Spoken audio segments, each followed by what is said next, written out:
So you're telling me that you prefer? I think we're live. You're telling me you prefer like Lil Jon and the East Side. You prefer Southern rap to the West Coast rap.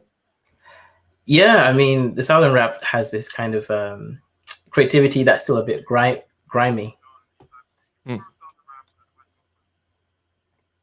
Okay. All right. I'm hearing a little bit of echo. You sure you're good over there? Let's see what we got in terms of people over here showing up in the chat. Yeah, I think you're the one echoing. Like, I don't know why it would be the case because I'm literally using my headphones and then I'm, you know, it's interesting. Either way, some preliminary behind the scenes type stuff, ladies and gentlemen.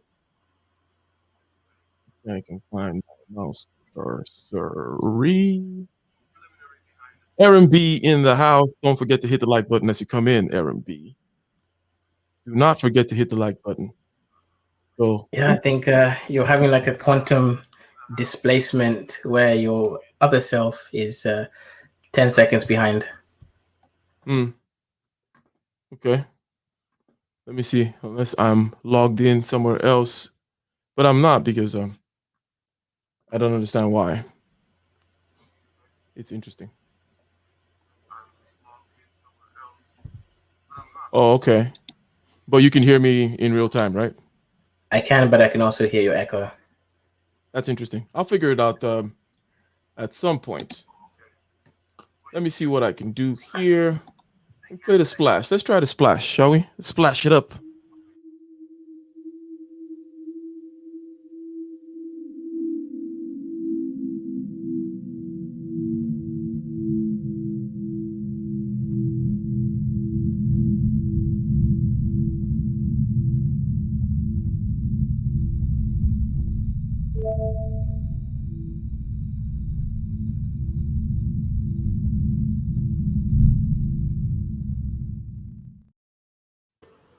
So that was a splash. What do you think about the splash, sir?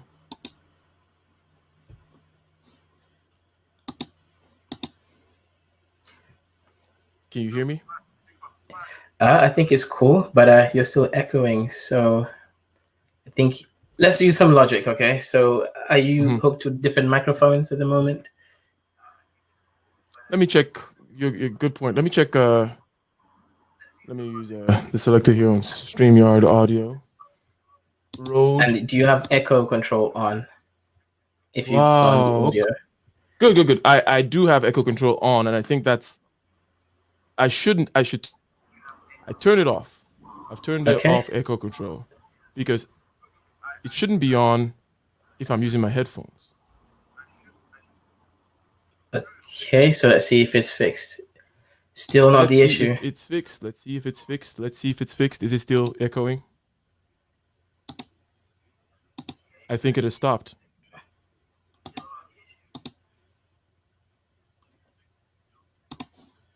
I think it has stopped. Am I correct? No, it's not. Okay. So let me go to the audio thing over there. Shout out to Titan Moon, Little Rock, James Sandman in the house. Don't forget to hit the like button as you come in. See Apple Girl in the house. We got Noir in the house. Don't worry. Let me go to the control panel and turn off playback because that might be what's going on. Did you have playback on the audio settings? You're not supposed to have audio playback on the control panel. That's I'm gonna try to. I'm thinking I mistakenly turned it on. Oh, okay.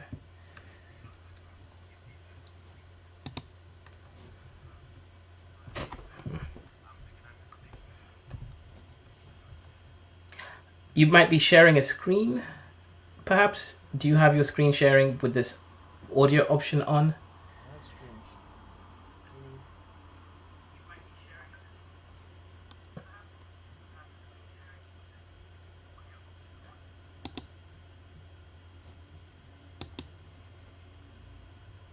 I can't hear you now.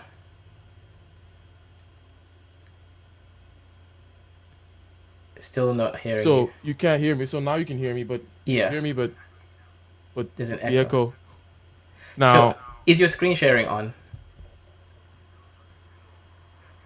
what do you mean? So, is there two versions of you in StreamYard? No, that's the thing. Like Oh, I only have one version, and if let me go ahead and see. There was I had two versions before, but not anymore. So I'm gonna hop out, and I'm gonna hop back in.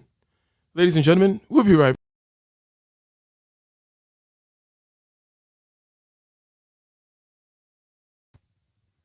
So I hopped out, and then I hopped back in.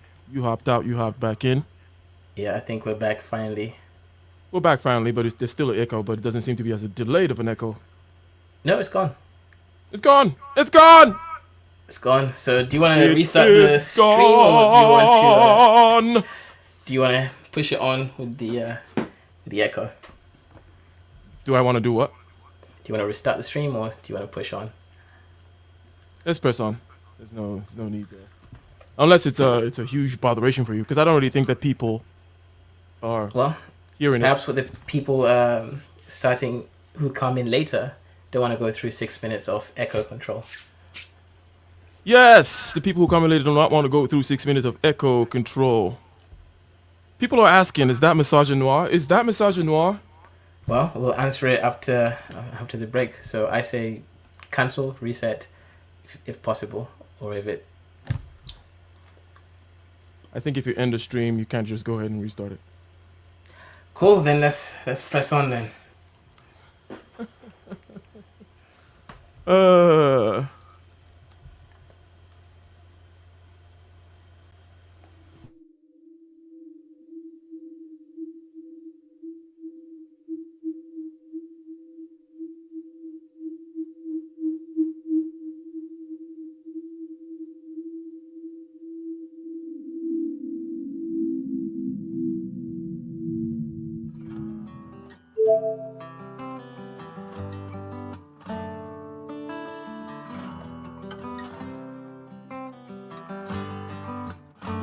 In the den of iniquity, vicinity no pretty, calamity fi hit we any moment, what a pity. Tomorrow never certain, what dwells behind the curtain, the face of evil lurking with that shifty eyes averting. It's not a steady bubble, that either pop or topple, many will fall and stumble, let the dozers gather rubble. From LA to Colorado, Guinea to Burkina Faso, cannons could reach the towers and the troops will storm the castle. I say, run, run, come, make we get it. Because the peace that is bestowed upon the meek is overrated. So run, run, come, make we get it. Calling all your daughters and your sons, we come forget it. I say, run, run, come, make we get it. Because the peace that is bestowed upon the meek is overrated. Lord, run, run, come, make we get it. Calling all your daughters and your sons, we come forget it. With the rubble steady rising, and hearts are compromising. Convictions here are stifling, making evil appetizing. The fists are steady forming, and countenance is falling. Defenses are withdrawing, possibilities are falling. In these your circumstances, evil will make advances. Pick up your sword and lances, and be sure to take your stances. Victory is never promised, the battle is upon us. Gather the brave and honest, and the righteous in your corners. Welcome, welcome, welcome, ladies and gentlemen. How are we all doing? How are we all doing? Hopefully the audio is not so bad. Hopefully the echo that's going on is only an effect over there with the guest. And what I will do is I will leave you, okay, stay in there, okay? I'm gonna hop back. It's gone. There's no need hopping back.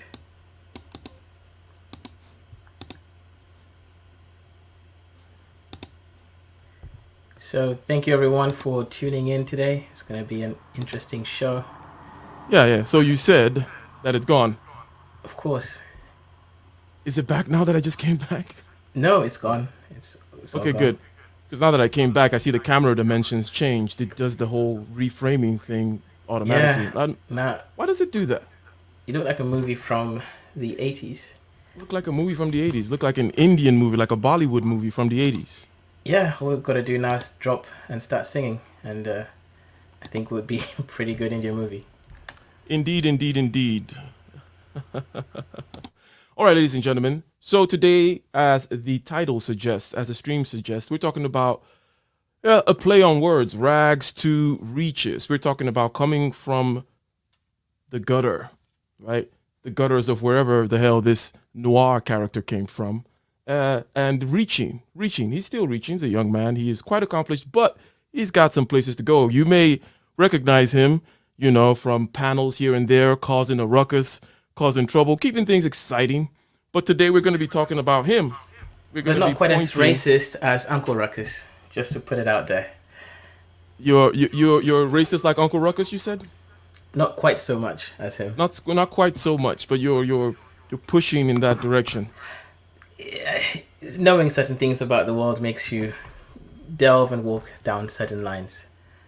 You realize things are a little bit less exact as you've been told that they are. So why do you play the devil's advocate? Okay, we're gonna go straight out there, huh? We're gonna go straight. It's not deep straight. I into- think it's a simple enough answer such that it's not a huge derailment down some massive cavern. No, but I guess with the fire in the background, we're going straight to hell. So let's Going talk straight about to the hell. devil. Why are you, Sir Noir, known over here in the manosphere as Misogyny Noir? Why do you play the devil's advocate, sir? Okay, first let's talk about the meaning of the word noir or misogyny noir. Where does it come from? What do you think? I think it comes from misogynist. Right, but why the noir? And noir part then? meaning black. Right, so I'm the black misogynist. That would be the clearest understanding from what you said, right? Yes. Okay, so the term actually was started by some black feminists, and it's to explain that the black man is now the new white man for the black community. So the straight black man is now the white man, meaning we have the same power, same ability to oppress our family. This includes the black woman and the alphabet community within our community. So that's where the term misogynoir comes from. Now, obviously, for me, it's a play on word. It's the fact that it's such a ridiculous concept, right? So you think that the concept that the black man is the white man of the black family, The and straight black man, sorry. oppressing The everybody, the straight straight black black man. Oh yeah, Right. get that right. The The cisgendered, straight cisgendered black man. straight. black man is the oppressor of the black community. So that's where the So term you think actually- that whole notion is ridiculous? more than ridiculous. It's so insane. It might as well put the person who created it into a straitjacket and then send them to a rehabilitation camp, right? So Not the even fact that you take that name already suggests that you like to play around.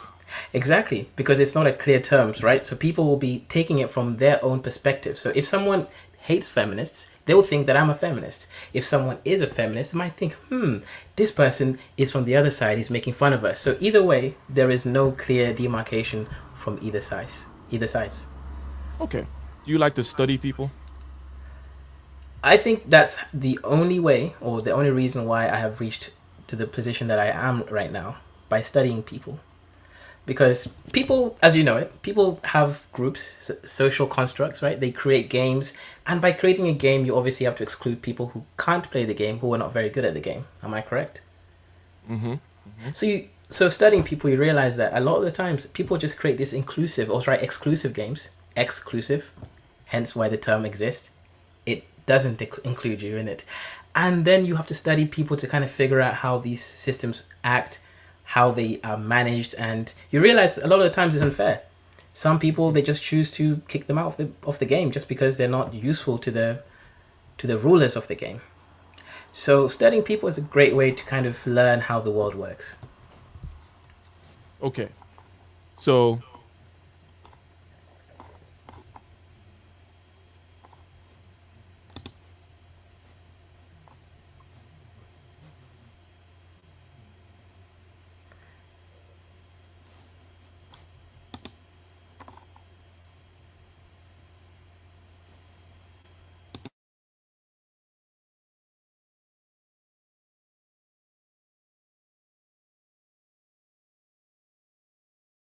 I hope everyone in the chat can hear me well.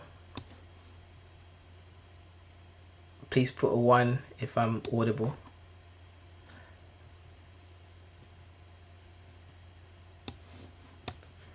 Ike, what's happening? Are we having some witchcraft here. No, we're playing around a little bit, sir. Since you like to play around a lot, I'm going back and forth with the camera, trying to see if it's going to go away from this 1980s Bollywood type of framing, but I don't think it will. I do not think it will. Shout out to Lion Legal. Shout out to Apple Girl. Shout out to Eisen Sama. Shout out to D again. Shout out to D. That sounds like a. I'm not gonna even. Shout out to D. Yes, one. There should be an anthem to The D. to D. Yes. Okay. Salute Eisen Summer, salute Apple Girl, salute Lion Legal, long time. And salute to Devil's Bane as well. And everyone else in the chat. And also just listening in the background. Or in my case, the background. Very good. So let's get into it. We're talking about a story of immigration, a story of reaching, a story of striving, a story of getting out of internal and external boundaries, limitations, hurdles, right? In order Right. to reach for what one wants, right?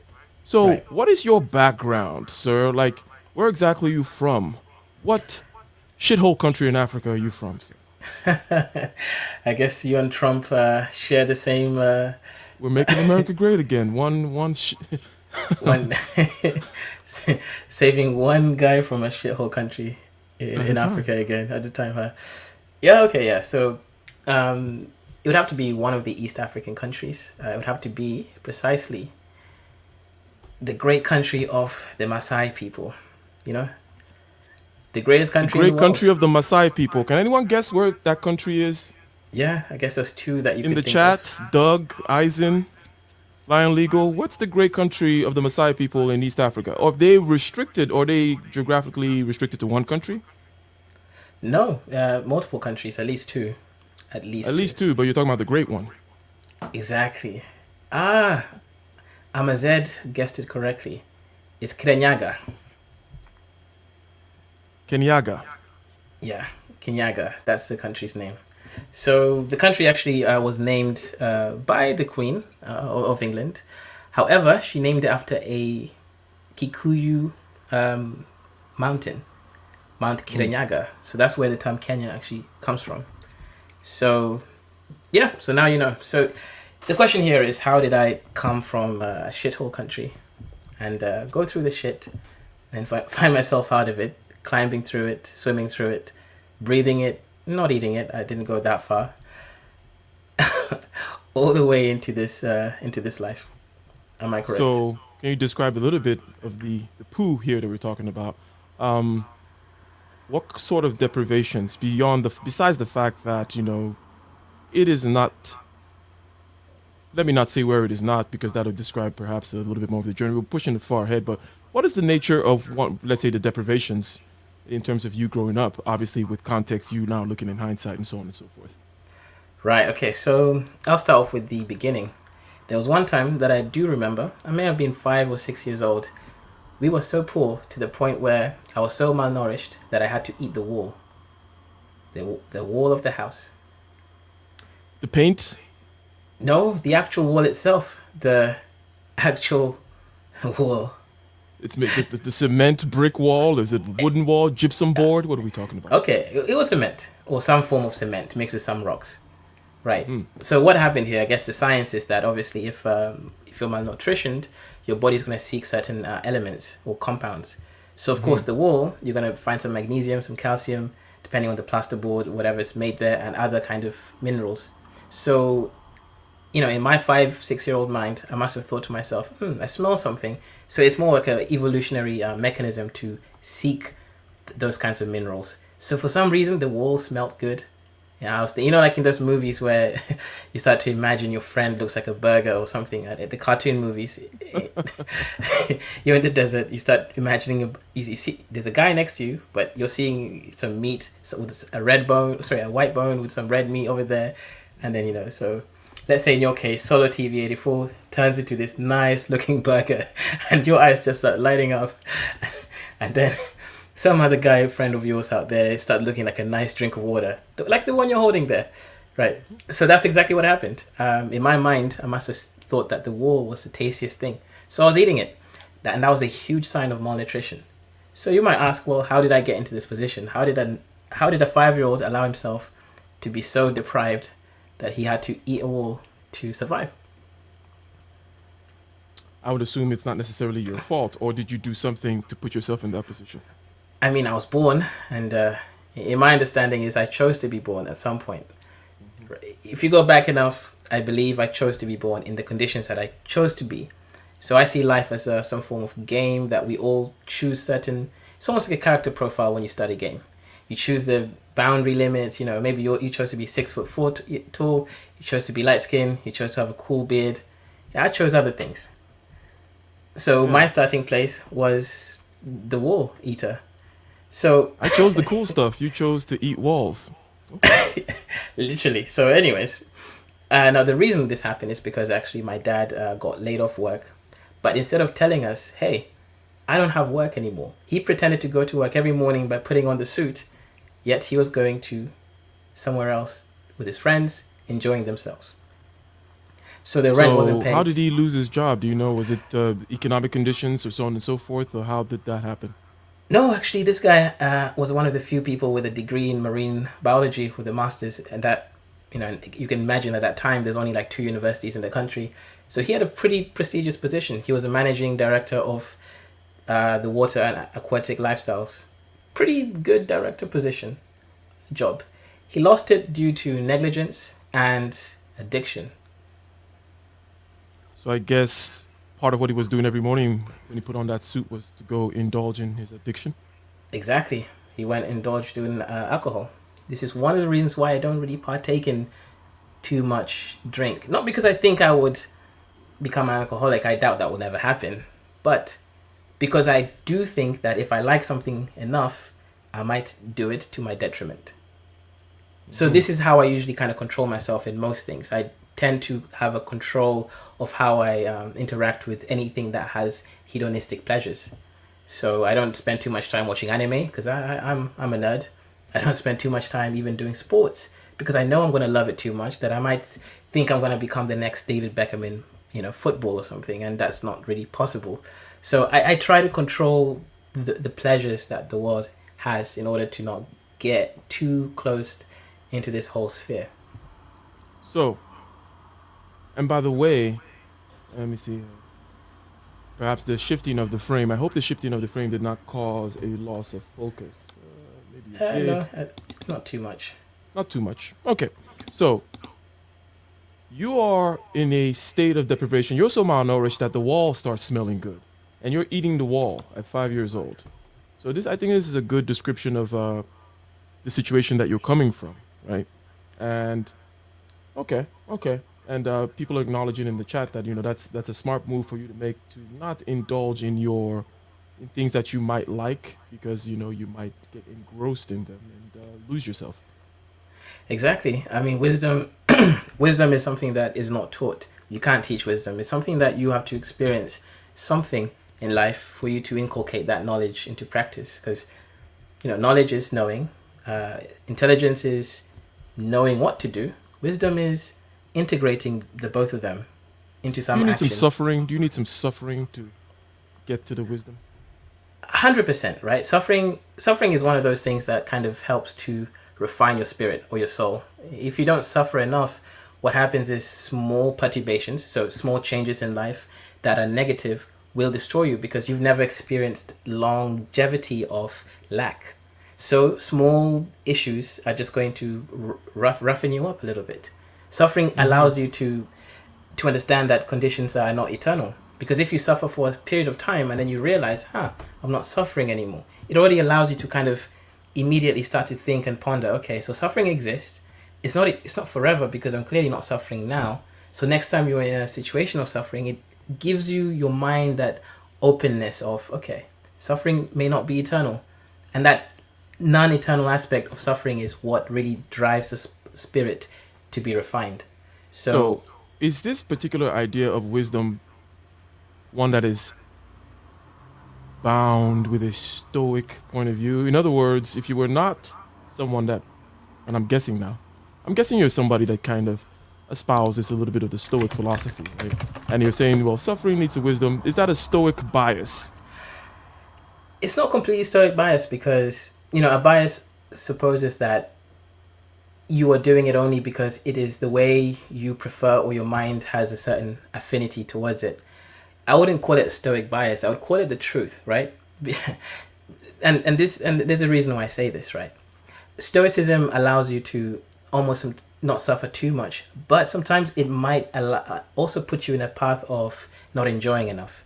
If you notice, I actually do enjoy life. I do enjoy football. I do enjoy to do all the fun things that I like, or basketball. And you or enjoy watching. trolling panels in the manosphere. Anyways, go ahead. I mean, I enjoy learning how people think. I think that's a more clean way of putting it.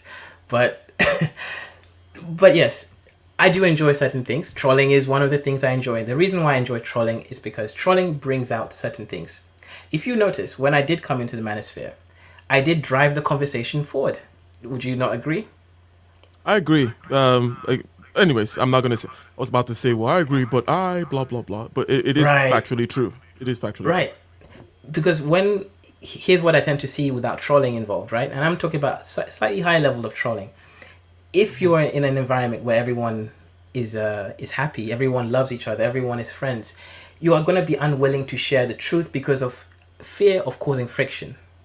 Do you agree? Generally speaking. true. Yes, and this is how echo chambers were born. Right, Yeah. exactly.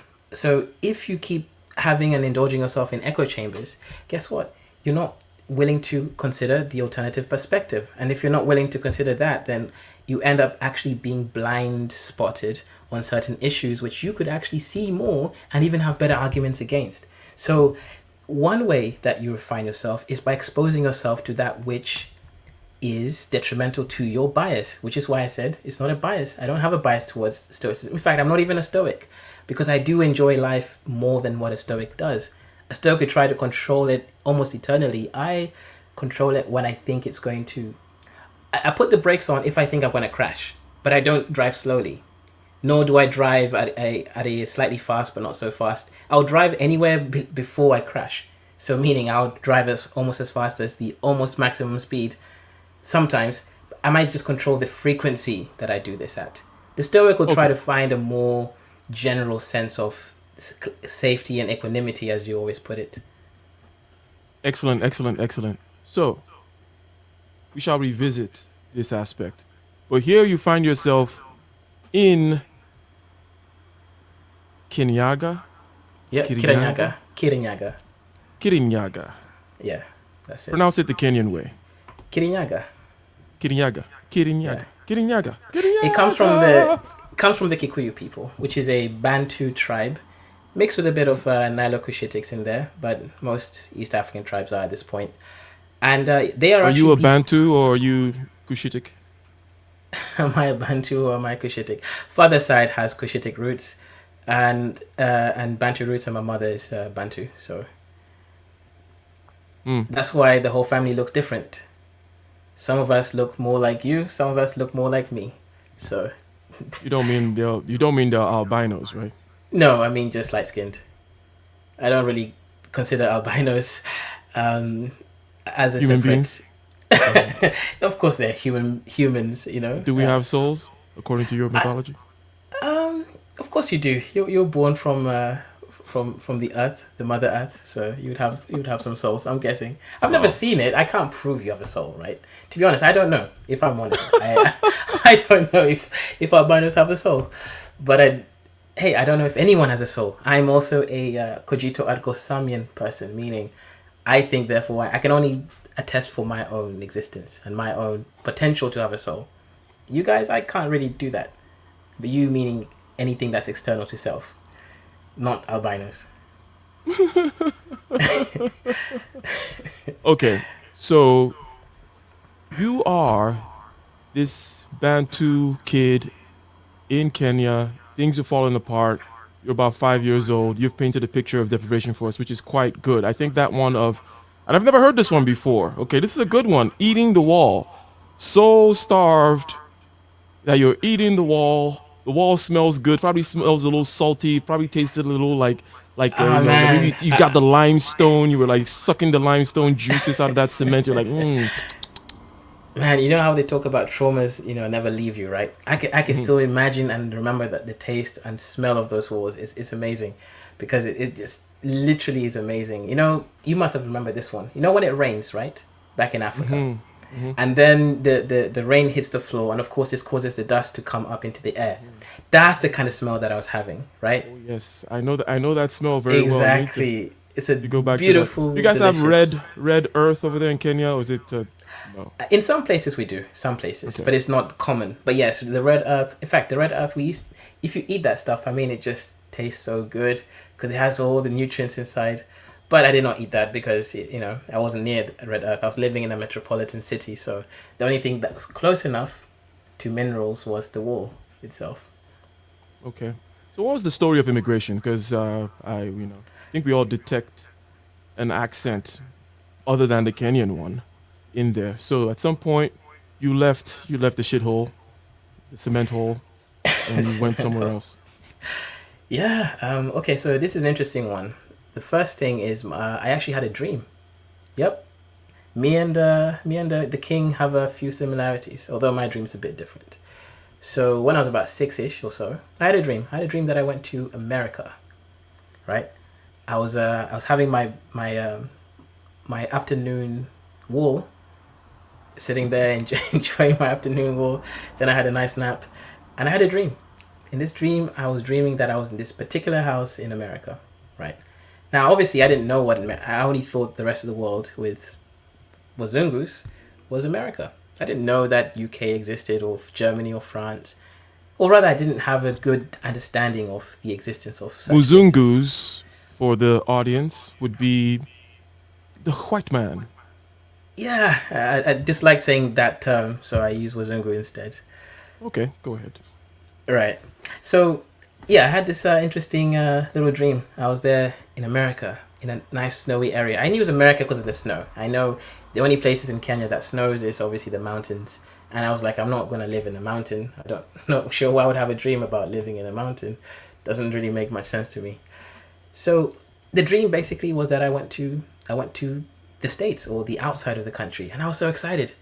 And then 8 months later, I told my mom, and guess what? She got a visa to study for her master's degree. So, and she won the, go on. A visa to where? Okay, so it's a great visa. It's a visa to study in any European country. So How did then she get that visa? Right. See, now okay, let's go back to the wall. So ever since the wall, the eating, my mom and my sister, or rather my mom's sister, told her, you need to go and pretty much just reset your life, go back to live with your father. So my mom actually went to live back with my grandfather. So we moved into my grandfather's house. So we went all the way back. We left the city. Your mom was the proverbial basement dweller. She went back and moved back home Yep, she so moved that back the home. kids don't eat walls anymore. Exactly. She was like, I can't, her sister just told her, yeah, you can't be living like this, You got a father, you got a house, just go back home. Now, she swallowed all that pride, because obviously once you leave, in Africa especially, home, you don't come back. There is no coming back home, right? Unless special circumstances. And I guess this does count for that, but still, you know how people talk, people, start to assume and insinuate certain things about your life. So she took all that pride, she moved back, and then guess what? She reset her life. She went and got herself a nice job as an agricultural officer. So then she became a managerial director. Somehow this just kept happening. Like immediately she just started working. Somehow we went from me eating walls to me having 2 maids, one for cooking and one for looking after us. And then she had a driver. I mean, she just made movements. Over she just, time now, perhaps you didn't understand this back then, and we will come back to this point then and then so on. But this is still in Africa, right? Where she Yeah, moved this back? is still in. Yeah, she Okay, moved back. so she moved back. So now over time, how did she do it? Because now you're grown up, so you say you also like to understand people and how they move. So what was her method? What was it? Grit? Was it intelligence? A combination of both? Okay, so now, my father is probably a little bit more intelligent than my mom in a pure, IQ sense. But my mom's IQ is definitely not low either. So she did have a natural proclivity for knowledge. I mean, she already had a degree before she got married. So she already had something on her belt. But what she has, which a lot of people don't have, is she has movement potential. So I have a little model for studying different movement potentials of people, right? Okay, so you're saying. Yep. So what Go you're on. saying is, Dr. Jordan Peterson. So you're saying that basically, first there's a demarcation between intelligence, right, and movement. Correct. Okay, go ahead. There's different things. Okay, so in this model, there is a few different things. You have movement potential, and then you have intellectual thought potential. And the two are not linked exactly. They can be, but they're not necessarily linked. So what my mother had is she had a reasonable intelligence, but what she had more than intelligence, which now my father has the intelligence, but didn't have the great movement potential, right? Not the same way as my mother did. So my mother, what she did is she used her ability to move. Now in the movement model, I have four stages. There is a 1-dimension mover, there's a 2-dimension mover, there's a 3-dimension mover, and then finally at the top, there's a 4-dimensional mover. So for reference, for everyone to understand this model, is the 1-dimensional mover is the person that was born in a specific little town, stays in a specific little town, gets married in that town, stays in the same religion, stays in the same... The environment literally created that person, and they end up dying as the person that the environment created. They don't tend to do much different. They could be a great lawyer or everything, but they just kind of have a very mono movement potential. They don't do things that are outside of their box. That's a 1-dimensional mover. They can be very intelligent. That's why I said intelligence is not key here, because so they could be very interesting, because I've noticed, and sorry for, I know because we're on one-dimensional, I will not derail too much, but I've noticed this particular type before, and it always confuses me. I remember the last time I happened upon one of these was in a gig I was doing with my band Soul Rising. And by the way, tomorrow I'll be having a stream, the inaugural, if you will, stream with my drummer. Her name is Joan, and we're going to be doing some reviews of certain kinds of videos. She's also an interesting type of character that I think I can bounce ideas off of.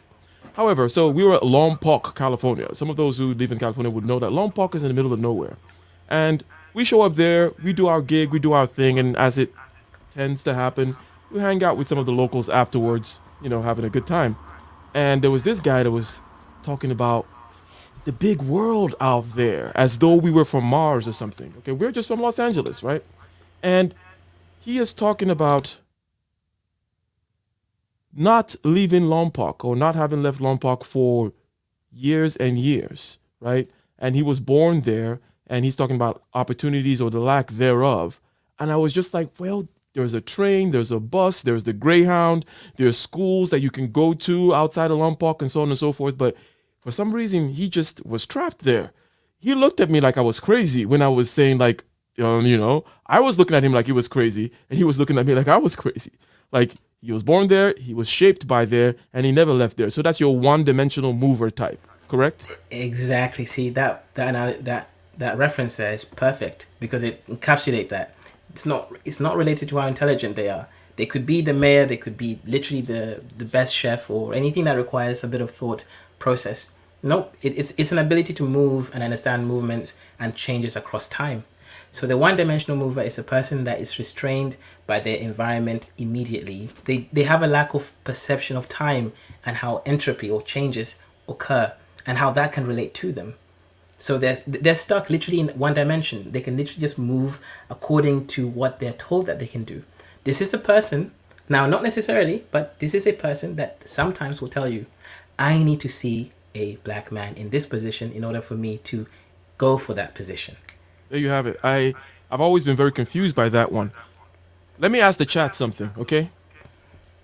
Do you have to see, let's say, a black man or a black woman or somebody that is like you in a particular position? Like, we need more representation in the media of this type of person. Otherwise, I never know how to do it. I guess I just totally biased that question. But, yeah, by making fun of them. Don't make fun of them. Let me ask the chat. Okay, go ahead. I'm an asshole. Let's steel man this, right? Because I know it's going to make the model a little bit harder to follow, but let's steel man it. Would you prefer to see people like you at work so that you can feel more relaxed at work, so that you can do your work without feeling as though you have to impress someone else at a certain level that's above board, and be treated as part of the group that you believe that you're part of? Now, changing that, obviously more people would say yes, but is this imperative? The question to here is it imperative or is it a preference? Let's get a 1 in the chat if it is imperative, right? If it is imperative that you see other people like you at your work, at whatever field of endeavor, at some kind of local charity that you're a part of, non-governmental organization, you need to see people that are like you, whatever particular dimensions of like you, as in, they're male, they're black, they're this tall, they're like you. Do you need to see those kinds of people? Let's get a 1 in the chat if you do, if it's an imperative thing, and the people are free to answer. Okay, so Apple Girl says, yeah. Young Swift says it's a preference, and then Team Meme says preference for me. So some people it's a preference, and some people it's needed. Now, yes, it is the case that women generally are not as higher level movers as men are on average. Mm-hmm. This is why. Okay, go on. And this is because they're more social? Yes and no. It's because they're more social, but it's also due to evolution practices. If you're a man, you would have at least at some point been living in the Serengeti or in Kirinyaga, or if you're a European man, in the caves of the Caucasus Mountains. If that's the case, you would have had to go on the hunt.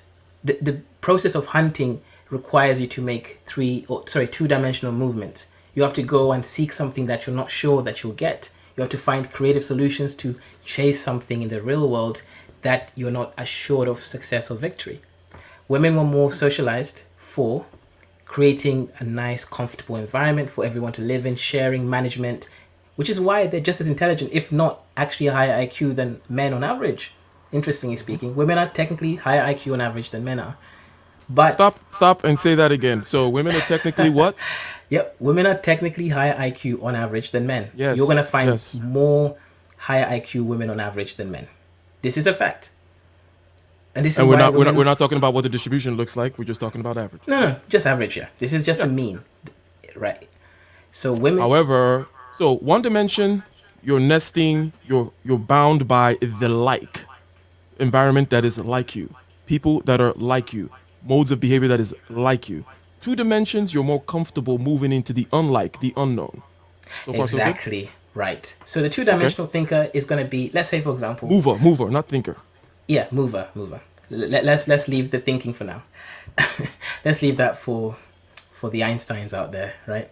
Now, let's say you are Apple Girl and Eisen, right? Let's use these guys, and Young Swift. Young Swift is a young black man who is applying for jobs in tech. But it's a tech discipline that is actually a little bit saturated, but he's skilled. But for some reason, he hasn't got experience.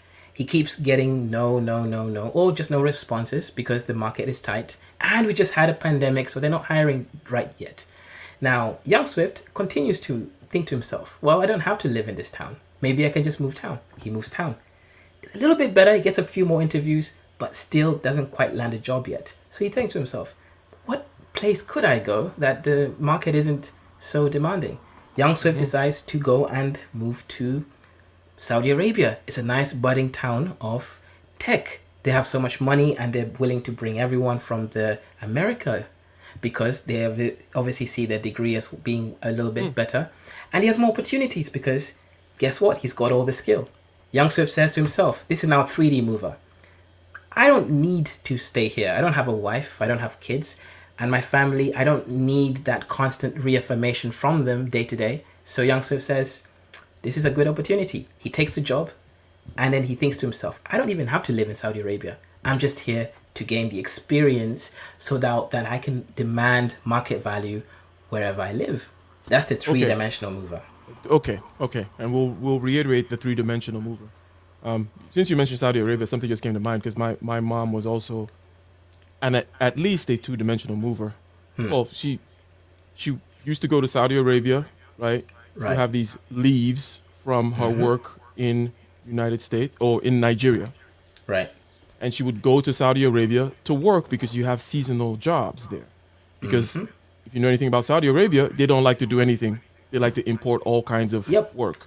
So she's a nurse. They bring in the Filipino nurses, the Nigerian nurses, so on and so forth, because they Yep. don't want to do anything. So Yep. she would go there seasonally, make like double or triple the money, right?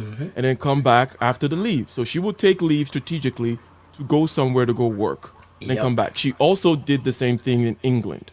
So she would go to England, she would go to Saudi Arabia, and so on and so forth.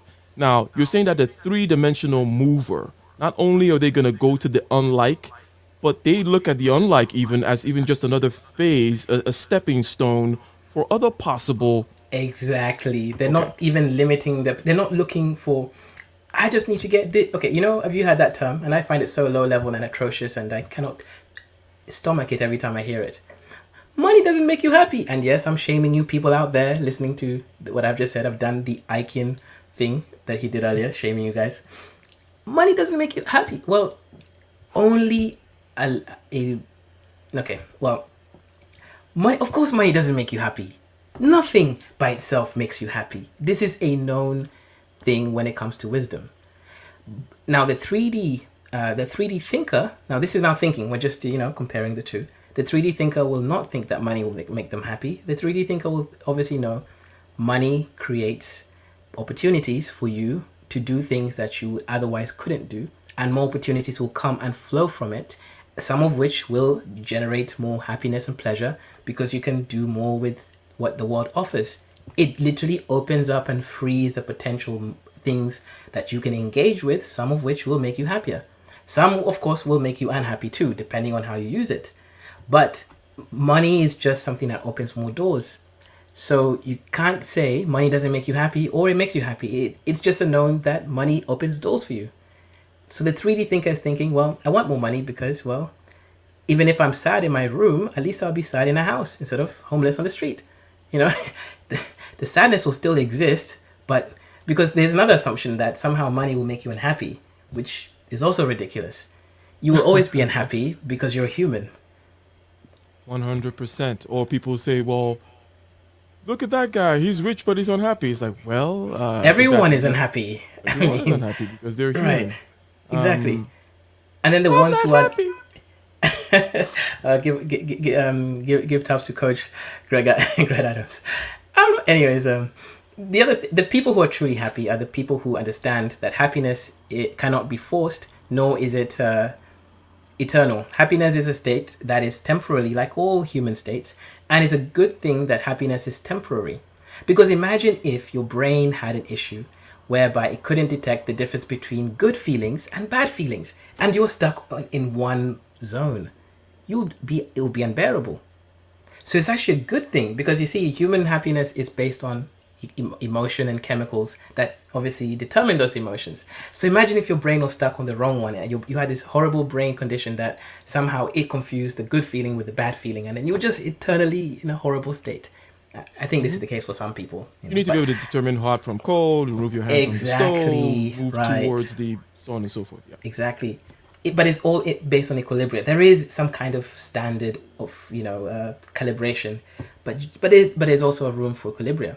Like my African sisters think that it's cold when it's like 20 degrees, and I'm thinking to these people, have they been smoking crack or what's going on? But of course to them that's cold because they're used to hot, which is like 27 above.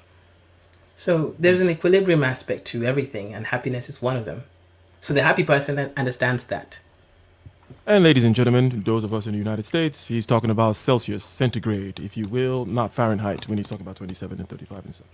Oh yeah, so to young Swift, basically a 3D and eventually 4D thinkers outside the box. Yeah, they think outside the box, but the 4D thinker doesn't think that there is a box to think outside. He probably he doesn't acknowledge the box to begin with. He creates his own boxes that he can create and destroy at will. Mm-hmm. So he decides where to put the boundaries, as opposed to just thinking outside of the boundary. He goes out there, he takes some clay, he takes some of this, takes some sand, he makes the bricks, and then he builds a thing that is good for whatever he wants. And it's like, you know what, now I need a wooden structure, a wooden box, wooden set of constraints. Break that one. Take this Yeah. other thing and build it. Dr. Thunder goes, how about the 5D thinkers? I will avoid going into that one today, but maybe we can talk about that a different time. Okay. Seems like it's probably gonna go back to 1D, and when you're at 5D, you're now on the anyways, let me know. Yeah. Okay. So let's go. Well, hold through on though. the- But the thing is, we've been hopping from moving to thinking, and I don't think Okay. that's fair because we Okay. started this whole thing by saying movers. Okay, let's recap. You are out there in Kenya, Kirinyaga, Kirinyaga. Kiri, Kirinyaga. Kirinyaga. Nya. Nya. Nya. See, nya. Kirinyaga, Kirinyaga. Ah, You okay. sound like, you're you there, sound like you're- a I sound like what? you sound like a pure Kirinyaga, Kikuyu man. You know, Gikuyu. Kirinyaga. Okay, you're there. You're eating walls, and things are not things are not very good when you're so starved that you're eating walls and you're smelling the minerals in there. Like, oh my god, this is such a juicy man, wall. like, yeah, Things that are rough. limestone I had last week, man. Yeah. That limestone, man. If you ever tried mixing it with some slate, you know this, like, just a few shavings of slate on limestone is excellent. Then you talk about your mother being able to have these kinds of movements. A one-dimensional mover stays stuck in a city. They stay stuck with the like people who are like them, people whom do the same kinds of things. They Yep. look like them. The environment is like them, so that's where they stay bound. And women tend to have this particular mode. Let's not Trait, call it a yes. disadvantage. It's a trait. It's not a trait. necessarily But Yes. just to put it in context, I think, for example, my mother probably learnt it from her father.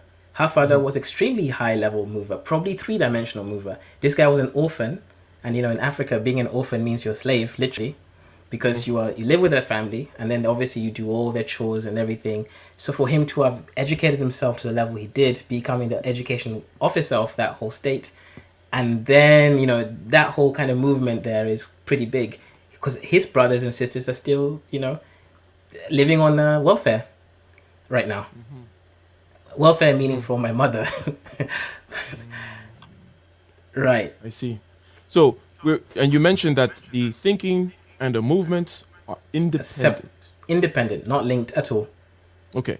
So she's making these movements. She's able to do two-dimensional stuff. She's able to get she moved back home. Right. That She is moved- one thing. that was, in fact, that's an amazing movement, because she knew that there's going to be a lot of social, especially as a woman, there's going to be a lot of shaming that's going to occur. What happened to your marriage, for example? Why are you not living with your husband in the city? This, that, you're this, probably all sorts of names were used now, that I can think of. I don't remember them because I was young, but perhaps the women did talk about her like that. Of course, the way women do generally shame each other. So when she started doing her movements, so first she started by starting a business. She opened up the first shop in that whole region. And then she started working on her education again, somehow found a job.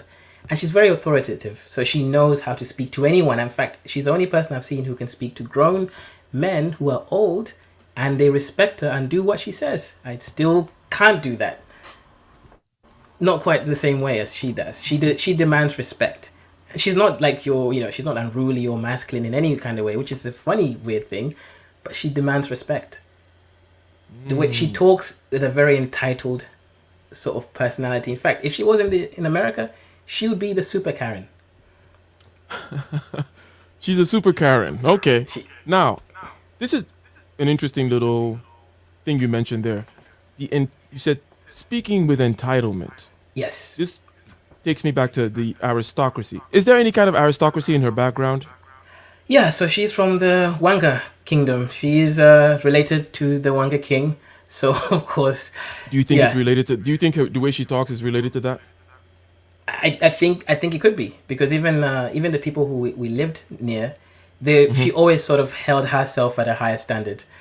There's certain kind of things, so even the inheritance of certain lands and stuff. Yeah, so 100%. She is one of the last kingdoms of Kenya, of the Wanga. So trust me, she's the most entitled person I know. She's extremely entitled, and it works. There's a fine That's the line. thing. There's a fine line.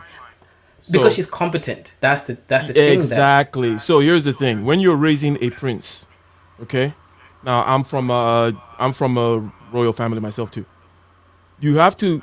There's this fine line between inducing entitlement while also training incompetence, right? So you're gonna go horseback riding, you're gonna learn how to shoot guns and do this hunting and this and that and the other, but you're also gonna be treated like a prince, right? So Right. there's a fine balance, and all kinds of aristocracies know how to do that, right? You're going to Yep. put your sons in the military, but also they're going to be raised thinking that they are the best, and they're going to Exactly. train to be the best. There's that fine line. The problem is when you treat people and then you raise them up to think that they're entitled and so on and so forth, but there's no competence that goes along with it. So it can work. That raising people to be entitled works a lot because they talk like your mom and then they demand respect and they get what they want and they're also competent. Therefore, they'll actually be able to pull through and make the movements, right? Exactly. And they don't, for example, she's not really that egoic, meaning you're not going to see her treating you in a certain way because of her position. It's a momentary exertion of power in order to get something, and then she just treats you like she treats everyone else. So it's an interesting it's an interesting thing that I'm still learning how it kind of works. Now we'll come back to it because it's because of that that allowed me to go through the UK education system and survive it. That's another component to this whole. So you immigrated, right? Well, let's just say, your mom did the things that she did, wonderful things by moving back to her her father, Her father, my grandfather, yeah. your grandfather, taking all the shame and so on and so forth, immediately start making moves, and next thing you know, you guys have chauffeurs and maids, right? Yeah. And then she got this scholarship. Now, was it a scholarship or a visa or? Scholarship. So what happened is she applied for a master's program. She applied for many European countries, and she won one of the scholarships. So I guess her grades were pretty decent, but not so great that it was better than everyone else. I'm sure there were some people who were better than her. It's probably her writing that actually got her that scholarship. She had a pretty refined writing style at that point. So she won a scholarship, and then she asked me, "Hey, which country should we go to?" Now, you're wondering why did she ask me, right? I think she has Yeah. this belief, the spiritual belief that somehow I have some spiritual foresights. So she asked me, and it was. Do you share between- that belief? I have evidence of such things. So I wouldn't Okay. call it a belief. I have evidence, and obviously, as a man of the letters, as the great, The Great Obsidian. I think the that's great what you wrote. obsidian. I Yeah. knew you. As a man of letters, go ahead. As a man of letters, do you not think that it's important on you for you to understand the beginning of everything? Do you not know that if you look through the windows of man, you shall see yourself on the other end peeping down the road? But Obsidian, you just said. He's like, that's not what I said. When did I say that? Anyway, I so she asked you what country should we go to, and then you said England. Yeah, so I said, let's go to London because again, I had another dream, and London was in my dream. I didn't know what London was. I thought it was an American city at that point, so I was still retarded. But you know what? I'm glad we went to London. Otherwise, I'll be speaking German right now, and I would have been indoctrinated in the ways of great, fine, 2D mechanics. The Germans are great at what they do. They do things at extremely high quality and very conscientious. But I fear that what they did in the Second World War made them less capable of 3D movements because they fear themselves. There's a psychological need for them to suppress their greatness in order to not come across as, you see those Germans are at it again. They're smart enough to understand that the world will begin to fear them if they do certain things. That's why Germany hasn't been doing certain things that you think. For example, I think if Germany hadn't gone through that, they'll be making bigger moves than America.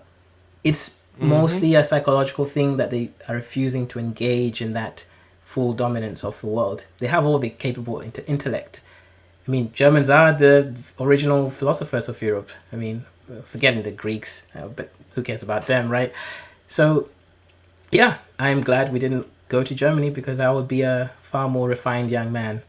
And that's not always a good thing. 100%. So I know this quite a bit.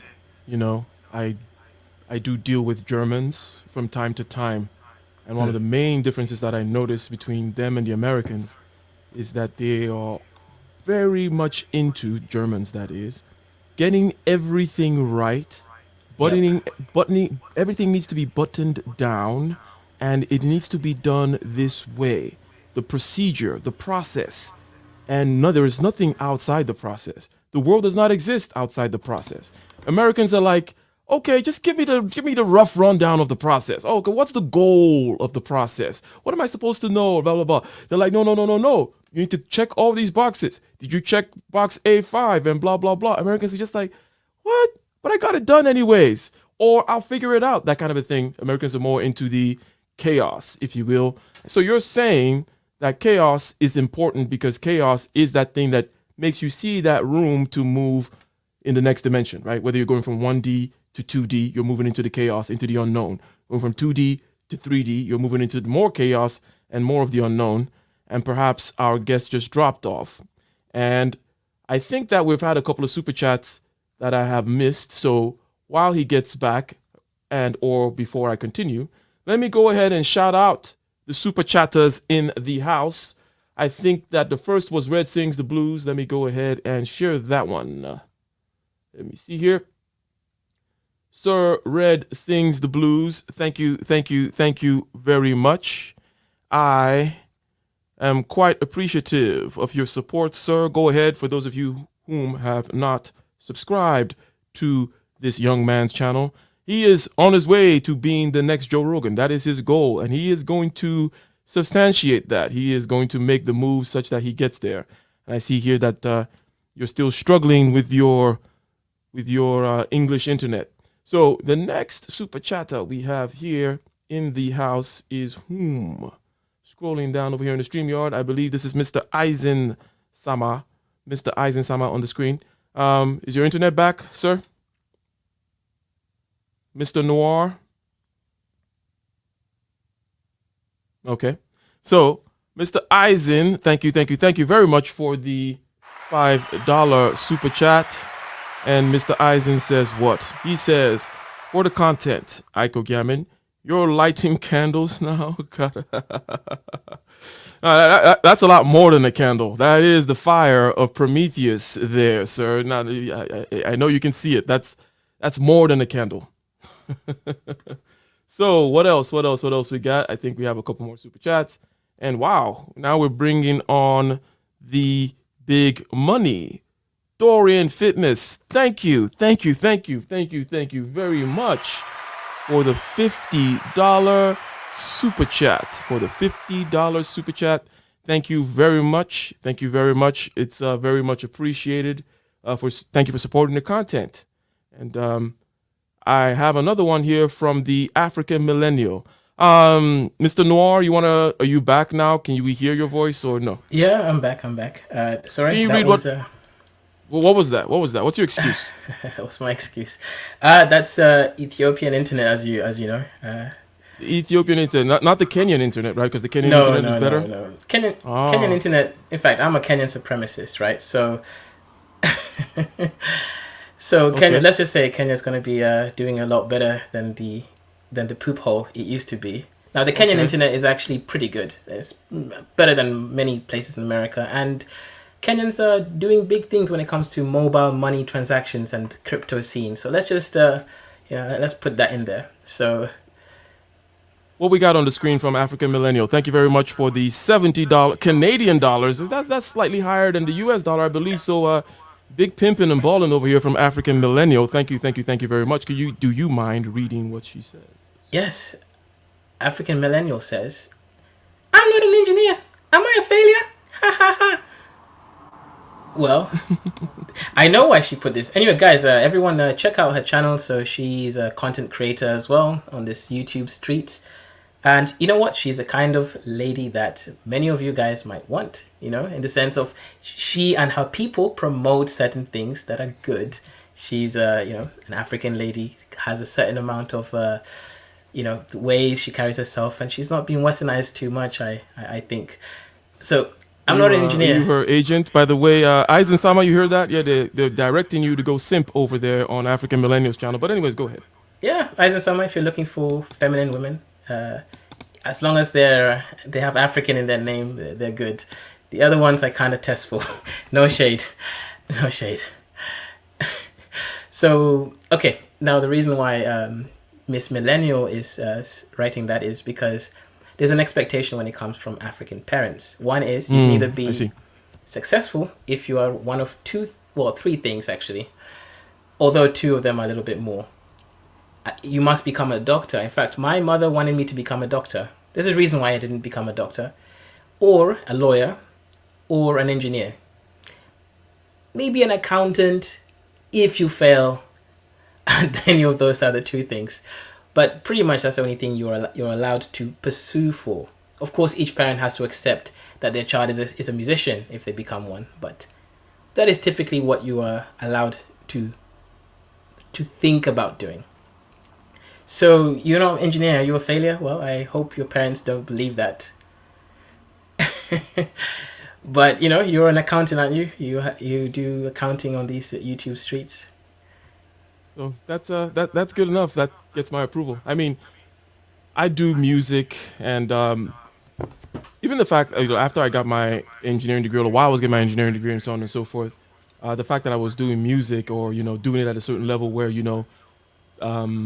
playing at the House of Blues and things like that, got some people worried. Some people were calling my mom. Now my mom understands. As I mentioned before, she's a mover. Like, she knows how to move.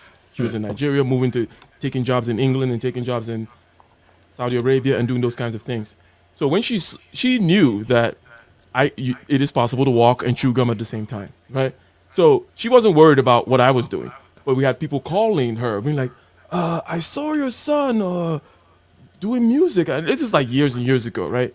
You saw my son doing music on YouTube, and it's like, yeah. Anyway, so yes, the Africans are kind of weird about those kinds of things. Like, oh, you're a musician now? That's a horrible thing. You're gonna be horrible. Like, yeah, there is a cultural context here, and it's not purely only because of money. There's also a status symbol as well that goes with it.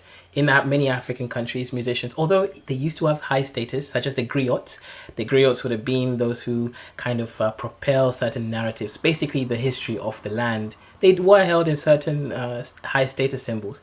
But since the colonization, the death of the griots, musicians are kind of seen now as low-level people that just sort of beg for money. And that's what the other parents see them as. They see them as beggars. So, and also the fact that music hasn't reached the same ability to command economic interest as it has in the West. Some parents seem to, suggest that their parents seek more one-dimensional jobs, such as being a doctor, being a lawyer, and being an they engineer. associate it with a certain kind of debauchery as well. Like, oh, you're a musician now, you're going to be a womanizing, drug dealing, blah, blah, blah, right? Because I guess the wisdom is, you are what you're around with. So, and you know what, there is a sense of wisdom there that if you are in an environment that perpetuates those things, debauchery, you will likely at least engage once. And then if you like it, it will be likely to destroy you. So they're trying not to allow you to reach that destructive position where your life now. You come back home with dreadlocks, smoking weed, like, hey, mama, what we gonna say now? The country, they told me, I can't do African accent, I suck. But yeah, I'm a suckish African when it comes to accents.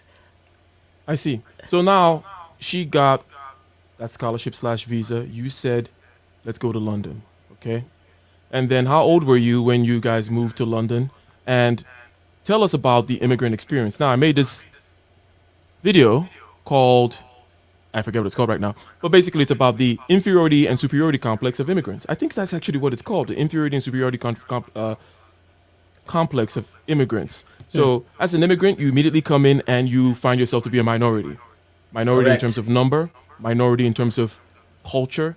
Your clothes are different, your food is different, right? Your accent, that's a huge one, right? People laugh at your accent. You're scared to talk because you sound like crap. And now everyone knows you're from a shithole country, So you immediately want to separate yourself from the other minorities around. You immediately are trying to get adopted, if you will, by the mainstream society. Let's talk about the immigration process and how you were able to navigate that. Interesting. See, actually, yes, we came here when I was around 9-ish or so. And interesting experience is I did not like the UK. I disliked everything about it. The air smelled strange. The people looked different. I won't say weird, just different. Um, everything was not the way I wanted it to be. I missed my food. The fruits in Kenya and Ethiopia and other parts of Africa taste beautiful, man. You take a bite and you feel like you're in heaven. I remember last time I was in Kenya and Addis, what happened is I ate a salad, right? And some meat. I was about to say that. I was about to say the salad.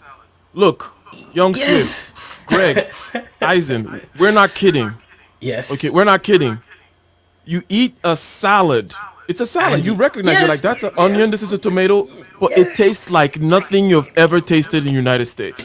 You're like, is this what a salad tastes like? It's insane. Insane. I'm not making this up. I ordered some meat and some salad, and I ended up just worshiping the salad. I was like, yo, this was the best salad I ever had in my whole life. It was just beautiful. Now I know I was eating the walls. The minerals in over there are just so much better, right? So it's Man. about the soil and the minerals and the, Yeah, you know, yeah. And also the ripening, because obviously some of the fruits do come from Africa, but they don't ripen to release the taurine, and the flavors don't get released before, because they have to remove them before they get ripe so that they can survive the transportation through the shipping event. And of course, it's a critical ripening moment that has to occur where the nutrients actually the nutrients get to develop, and certain kind of sugars and the release of certain umami that have to come out. That's one of the main reasons why the fruits in the West don't taste as good as the fruits in Africa. So Go on. you missed the food. You thought the people looked weird. First time I ate a pizza, I puked. My stomach couldn't take it. I literally couldn't stomach it, I just couldn't. Like, I understand why. It's not because the food was, some, woo people tell you, well, yeah, because it's full of chemicals. No, the truth is, it's just my stomach bacteria wasn't used to the food in the West. It's not because it was bad food. The same thing would have happened to them if they tried fresh foods.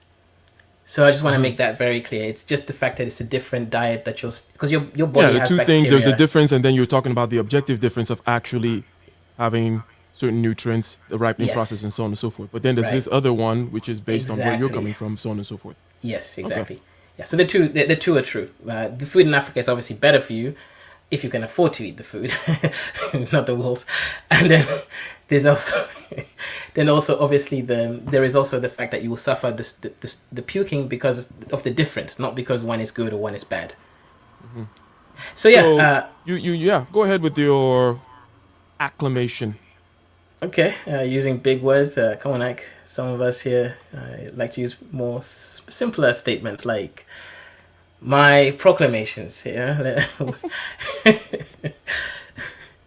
So anyway, so it came to be that I was a little bit of a misbehaved kid, a little bit. So then my aunts were like, just tell him that you will take him back to Kenya. Then my mom was like, no way. She was like, oh, no way, it's not going to work. He wants to go back. So that was a good thing, at least, right?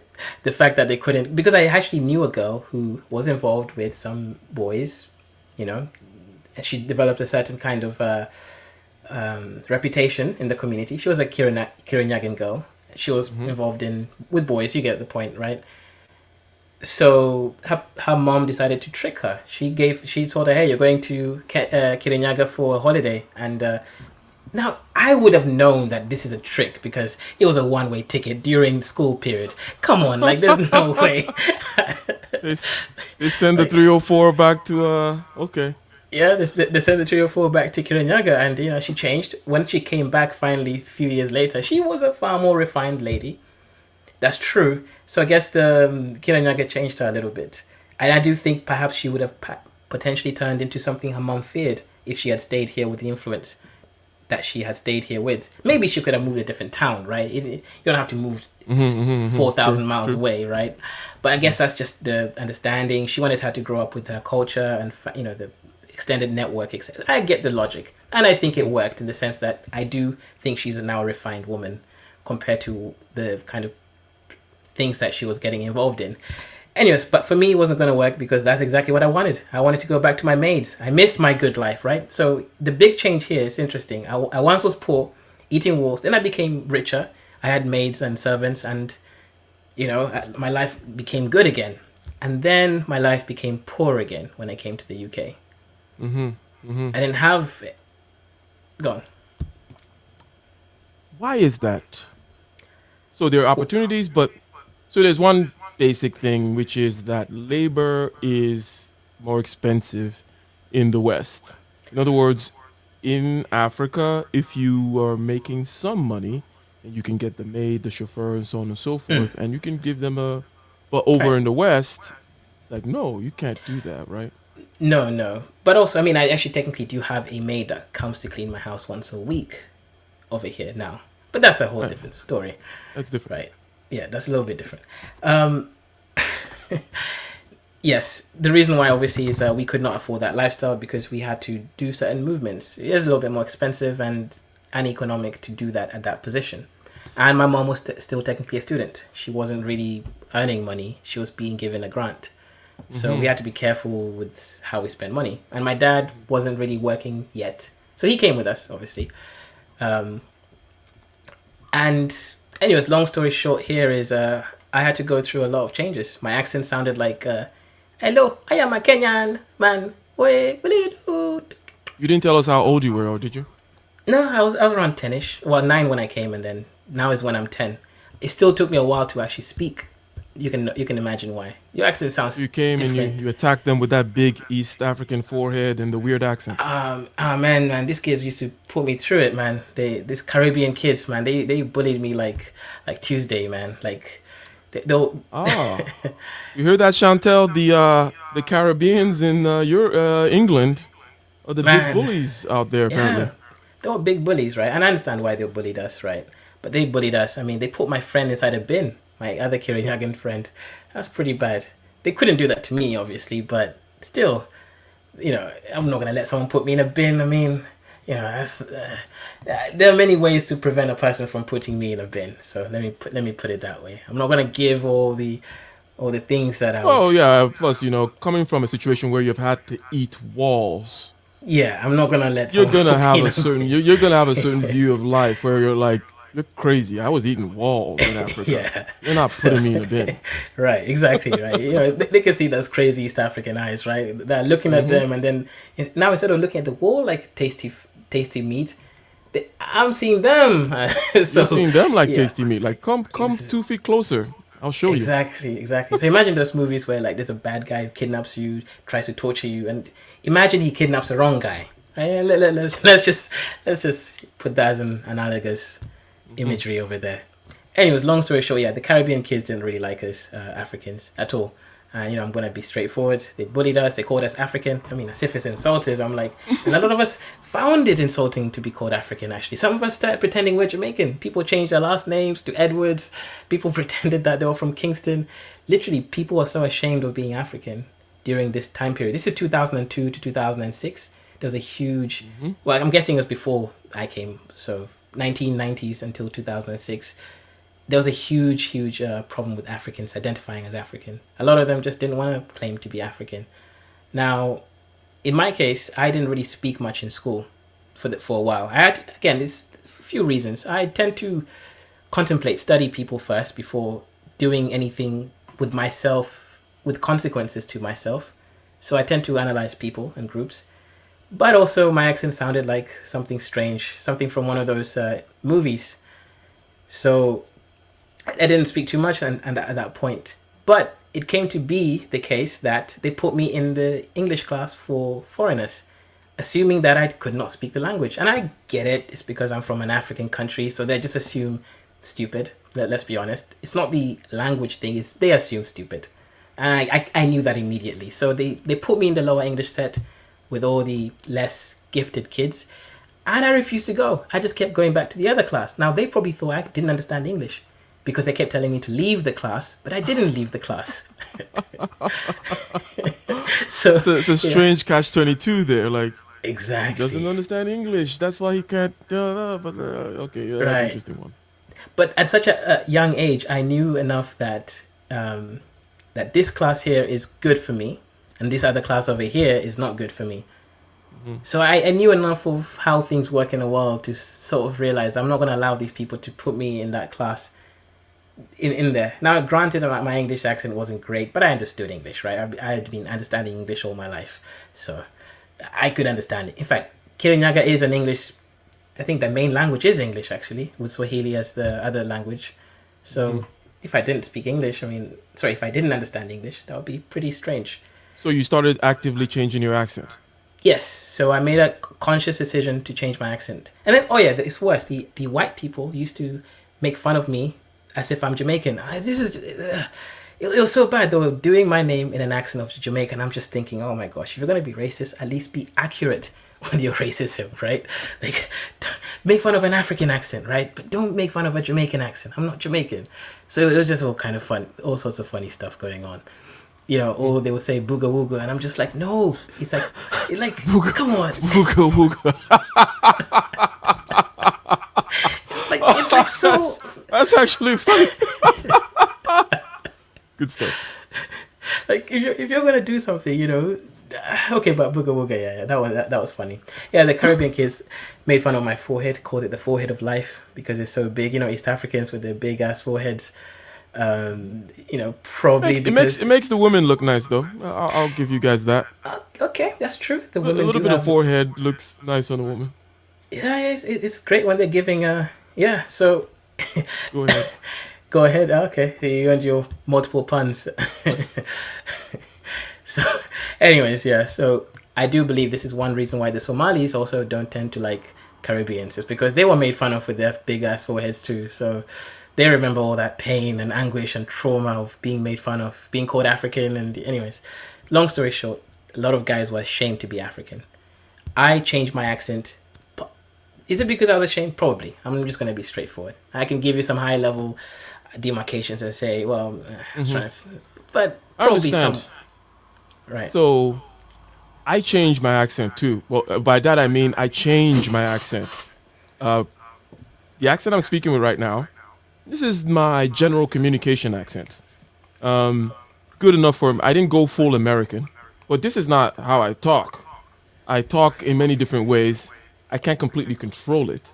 You know what I mean? It's in the sense that it's difficult for me to start talking Nigerian right now. Okay, but if a Nigerian comes in, then I'll just switch to that. If I go to Africa, I switch to a different accent. Right. So that I do, and I understand. I would say part is let's just call it shame, okay? However, there is but there's multiple layers to this shame. Obviously, there's multiple layers. Plus, there's also just practicality, okay? Right. Some of us can do it. In other words, what I'm doing right now takes a talent, and I get it. Like, it takes a talent to be able to speak in many different kinds of ways, and I just do that because it's easy for people to understand, and that's it. Yeah. No, I mean, so the whole thing, I should have just fleshed out the response, because, sometimes I like to catch myself if I try to remove anything that shows insecurity. So that's why I accepted it as that, even though it's more than that. The other reason, obviously, is, like you said, practicability. If I sound like them, then obviously I can, if you look like them, you sound like them, you walk like them, hey, you can kind of, somewhat get the benefits of being with them. Benefits meaning if you go to a job interview, right? If I sound like this and I communicate with such certain levels of precision, accuracy, control, candor, of course I'm more likely to get a job than my uncle. Hello, what are we doing? Oh, hey.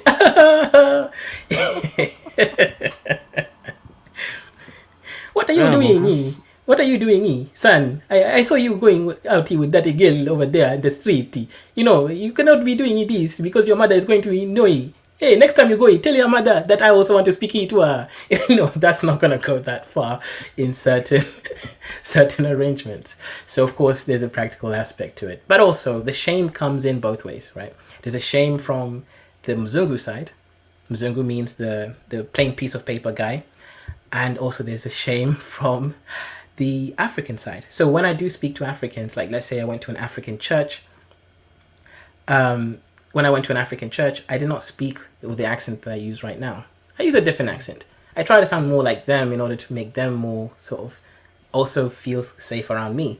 Because if I sound like this, completely like this, they're going to seem like this guy's too westernized. This guy forgot his roots. This guy, there's going to be some distance that I can't quite close, which would mean that I'm not going to go to an African church sounding like this, right? No way. I'll just sound a little bit more African, you know. Just put a little bit like, hey, auntie, yeah, you know, not too much, not too exaggerated, but some African has to come through. Okay, so Chantel Simon or Simone understands this. The accent is fake. Yes, that's a Ugandan accent. I am not Ugandan, so well, that's a long story too. But yeah, that's a Ugandan accent. So I could sound like Tunija from the. Anyways. To Niger, yeah, that guy, man. Yeah, you see this thing. Yeah, So you see this thing. It sounds like this. You have to understand that you can't just be going around, you know, willy nilly acting like a fool. You have to take things you have to take things step by step. You understand? It's good. It's good. You're a pure linguist, man. Like you have a talent. You have a talent for this. Yeah. So my accent changed, and I am glad I made that change. Right. I am glad I made that conscious decision to change my accent because it's opened so much opportunities for me. My voice is one of my greatest instruments that I do hone, even though some guys might think I don't sound manly enough because I don't sound like bleh. But, you know, the ladies seem to love it. So, you know, ladies love cool noir. So, you know, it's cool. It's cool with me. Ladies love difference. Because I think that you're not just going from a low to... It's not like low voice to high pitch. You also do a different thing. You go off in the Z direction with your voice as well. So it's not just typically higher than... There's something else about it, right? And we can get into the analysis of your voice. But so this is how you encountered the immigration process, right? You want to assimilate. You're dealing with 100%. Other minorities. You're trying to deal with the Jamaicans from treating... Or the Caribbeans in general. Let's not single out the Jamaicans. Yeah. They're treating you... Go ahead. No, go on. You go and finish first. They're treating you a certain way. You're trying to separate yourself from them while also trying to be like them. Or some African immigrants are trying to be like, hey, I'm a Jamaican. I'm not African because African is an insult. Not me. But yeah. Not you for sure. Yeah. And then you have the thing of then also trying to assimilate with the larger group, right? That's where by switching your accent. Right. Okay, go ahead. So that's where you went to. You're like, I'm going to. Yeah, why would I be fighting for scraps with you over here when that's another thing with the movement potential, right? See, if I was 100%. Let me look. Immigrants are movers already, both literally and figuratively, right? So we're talking about the degrees of being able to move. A one-dimensional mover stays where they're born. They want to see people that are like them around them. If they're not comfortable with change and so on and so forth, the two-dimensional mover is going to move. Someone who is an immigrant already has shown that they have that potential, that ability to move and make moves. So hence, when they come to a new place, they're going to look around and be like, okay, where are the opportunities at? What do I need to change in order to assimilate with the right people? So that's why there is a general stereotype that, oh, you know, these Africans, they love the Muzungu, right? They want to be white. And it's like, no, I move to get stuff. Exactly. I'm making movements to get stuff. Anyways, go ahead. Right, exactly, right. So you stated it exactly the same. It's like, I'll guarantee you there's very few Africans who sit there dreaming about wanting to become Muzungu in their heads. Like, hey man, you know, if I just become a Muzungu one day, my life would be a lot better. Hey, Muzungu. Yeah, maybe on the continent, right? But not the ones over here who live with Muzungus. It's very rare for that to be the case. It's mostly, like, as I said, it's movement potential. You want to be around the place where there is potential, power, and motion. I'm not going to go around here fighting Jamaicans for a few scraps of what they have fought hard for. I mean, I respect them. It's because of them that racism wasn't so high when we came. Although they were racist to us, but that's a whole different case. But, you know, they took the bullets. I guess I get them, right? They were here first. They were the foundational Black United Kingdom people. So I get that they have that... They fought, you know, cops literally fought them on the streets for their freedom. So I respect that. So I can't even go against them. Respect to the Caribbeans. You guys can carry on with your curry goats and all the other stuff. But anyways...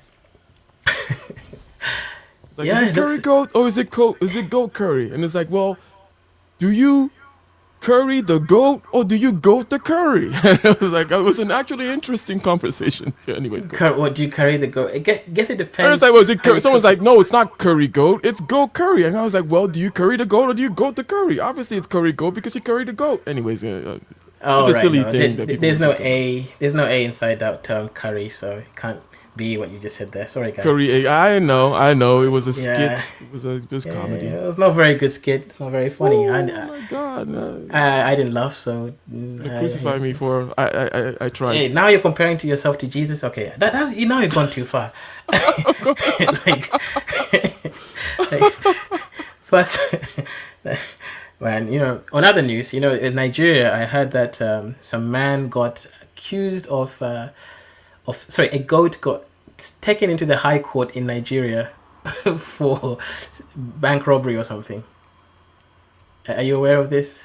Like, Oh yeah, I mean that's kind of normal Nigerian type stuff. People claiming, well, people claiming that others, did stuff and then turned into goats. This guy turned into a fish. He comes and attacks my house at night as a snake. Those kinds of things.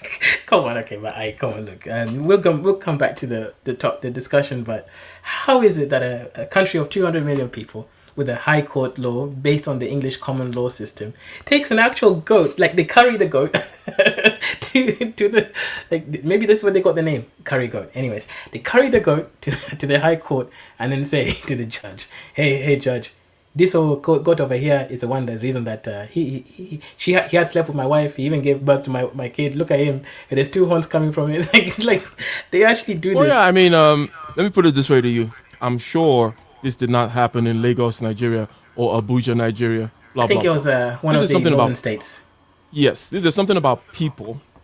Okay, in other words, if you go to some parts of the United States, you'll see people doing certain ridiculous things. Let's take the people, for example, that go to church and then they get You bitten mean by the snakes. Westboro Church people? Oh, or- you talk about the Westboro Baptist people, or you talk about the people who believe, they take that line that he shall, you step on serpents and you'll not be affected, and so on and so forth. And these people go to church, they get themselves in some kind of a revelry, they pray and they speak in tongues, and then they bring out snakes to bite them. And the idea is that they will not die, they will not be affected by this. That's just an example, right? But people are people. If you want to find something, you can find it somewhere, right? Even in the United States. You there, or did your Ethiopian internet get you again? No, my internet is fine. It's good. It's good. Okay, fair enough. So we'll move on from. Yeah, we move on. So now you're an immigrant. Okay, so now what were your goals? Okay, what were you reaching for in terms of education? Let's leave it there at this time. Like, Okay, the first thing I did when it came to my education, I was around 12 or so. I did an IQ test. That was the first thing I did. I was one of these. Okay, let's go back.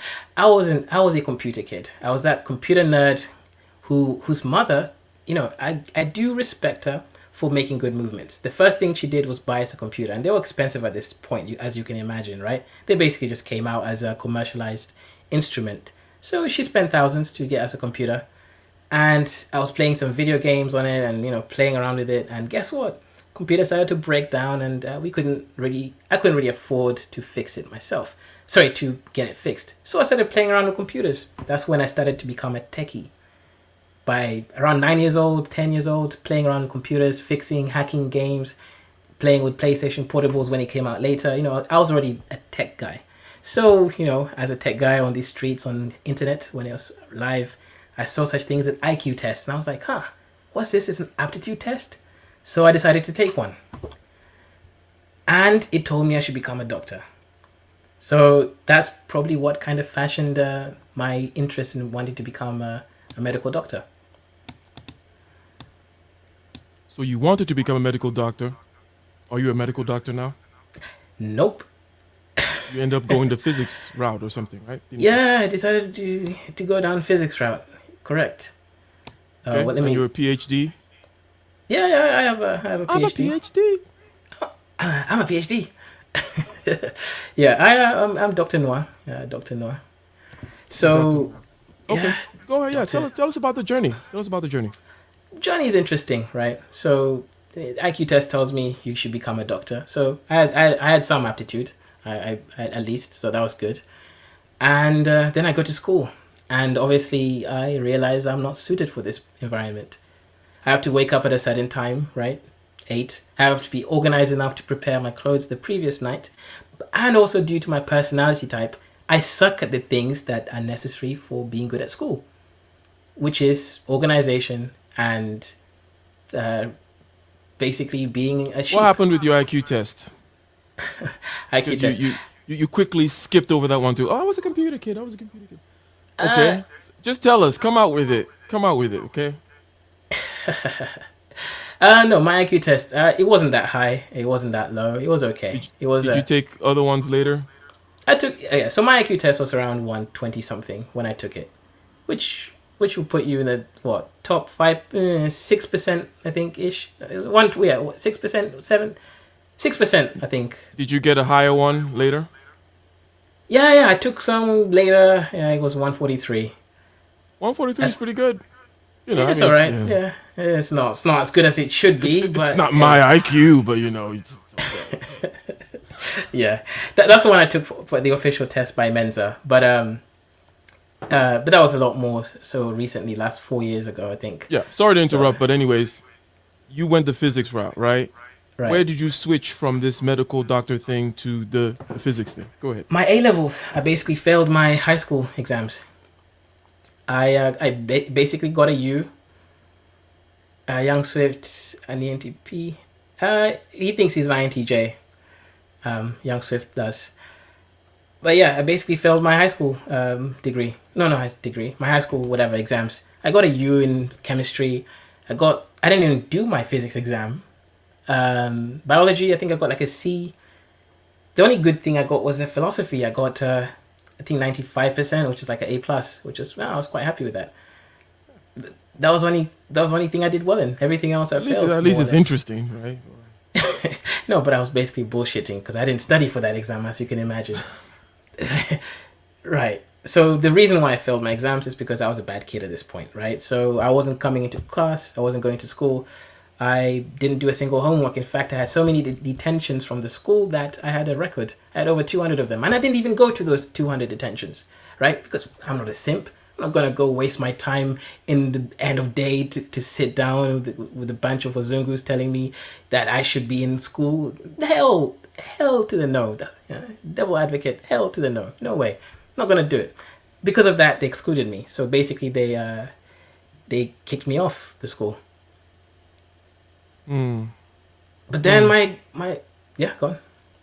No, I was just saying that Jonathan Barronville says that he and I actually have many similarities. Okay, but anyway, let me not distract you with Yeah. that. So my mom, the great mover, came in and said, "Hey, you didn't know my son never signed. I never signed any of these detention slips. So legally, he's not really supposed to have gone back to school anyway. So the fact that he didn't was actually in accordance to the law. So she basically did her own little magic trick, got me out from the school, giving me a permanent record on my record, and I was free. I was free from jail. I do respect her for that. Other parents would have gone and simped for the school. She decided to simp for her son instead. I respect her for that. Yeah, Because she pulled out her inner aristocrat and did what needed to be done. Yeah, and it worked. But now, let's talk about before I became this bad kid. You know, what happened prior to this movement. Well, I was in school. I was doing my thing, being disorganized, not turning up to school on time. This is when I was still a good kid, right? And I remember my first racist experience, right? And, you know, I looked through, and I'm an analyst somehow. I had to make sure that it was actually racist. This seems to be a place for INTJs. And I looked through, and I had to, you know, think to myself what really happening. Yeah, so I thought to myself, okay, what's happening here? I remember one example of me and this Mzungu kid and this other mixed race kid. And now Caribbean, by the way, happened to be my best friend. This guy was basically my bodyguard. He protected me from anyone saying anything or trying to do anything like touch me. Pretty much the best friend I ever had. Great guy. Literally used to be my bodyguard. Great guy. Love the guy. Caribbean. So, you know, interesting guy. So me, him, and some Mzungu kid skipped physical education to go to play with the lighter in some old abandoned buildings in the school. Now, I didn't touch the lighter because I'm a good kid. The mixed race kid did, the Caribbean kid, and the Mzungu kid did not touch the lighter. So notice, 2 people don't, 1 does. Guess who they punished? They punished me, right? And I'm actually a good kid. I've never been rude to a teacher at this point. Never. I'm always kind to them. I don't do their homeworks, but I'm always nice and respectful to them. So that's when I realized they only punished me and the Caribbean kids because of obviously the way we looked. Then you might be asking me like, oh, but how do you know that, Noir? Second experience. This is a math class, right? What happens? Something even worse. We do the end of year 9, class 9 exams. I get a higher mark than this Mzungu girl. Literally a higher mark. Like let's say I get 75, she gets like 70. But we get the same B grade, right? The thing is though, we have 6 different sets. Sorry, 7 if you include the special set. Set 1 is for geniuses. Set 7 is for people who need special help. So I was in set 3 at this point. Don't ask why. But they decided to move this girl up a set to set 2, and they decided to move me down to set 5. No. Can you rationalize that? Is it because I don't do my homework? That's what they told me. But obviously, I was thinking, what kind of bull reasons are these? Right? That's when you have to question certain things. You're like, no, that doesn't make a single ounce of sense. So again, I got my parent involved. She came in, told them off. But this time they kind of held their ground. They told me, hey, let's just give him a retake of the exams. And, well, Jonathan, it cannot be fee-fail privilege because this is moving someone up and moving someone 2 steps down, even when the other person scores higher. It's a little bit more than just fee-fail privilege. The point here is I redid the exam, and obviously I did a lot better this time. I got my A, etc. So they moved me to the right set finally. But small things like that happen throughout. Now, the reason I brought this up is because a lot of black boys were, unfortunately, their lives basically ended with this kind of system. The system that kind of pushed more heavily against them. The ones that didn't have parents who were sort of involved or able to be on the kid's side as opposed to be on the system side, unfortunately kind of got sieved out. So there was a sieve. Those who were too small fit through the sieve, and a lot of them actually just didn't make it out. This is something which I kept seeing. A lot of my mostly Caribbean friends actually didn't make it out of even high school.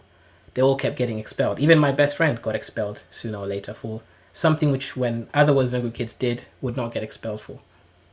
So that was the whole time, something was demonstrated by you and your mother is not accepting certain conditions. Yeah. It's like 100%, right? In fact, my mom's sister told my mom's like, just leave. This country's a bit too hard. She was like, no. My mom's sister went to Australia. It's a lot easier country. And, she did well there. Yeah, I got you. It's like the people who want to go to Canada. Like, oh, Canada is easy. Just chill. Yeah. I don't want to chill. Exactly. Right. So she went to Australia, and she did well. It's a much easier country to deal with things over there. So long story short here is, for this section is that, I didn't, nor did we accept things because we didn't, I guess we weren't, the good thing about us compared to some of the Caribbean kids is we weren't inculcated to the narrative. This wasn't our country. We didn't come here to feel happy. We came here to make money. We came here to make movements, right? We had a purpose. I say we, it was my mom. I came along with her. I didn't even like it. But obviously I saw the potentials and benefits of being around here. Better education system, better potential to make money and learn and engage with certain things. I learned about computing. If I stayed in Africa, I doubt I would have had a computer until much. Actually, that's not true. I did actually learn how to use a computer in Africa. But that's a long story. I wouldn't have owned a computer until a lot later. Mm-hmm. So the thing here is that, yes, we didn't accept when people told us no, yay, or nay. We just did what we wanted to do, and we did it until it didn't work anymore. Good. How did you switch again to the physics? Right. So after I got kicked out of high school, I say I failed, although really I got kicked out, right? But anyways, I like to be hard on myself just to make sure that, I never try to make excuses for things. If things don't work out, I put all responsibility on myself.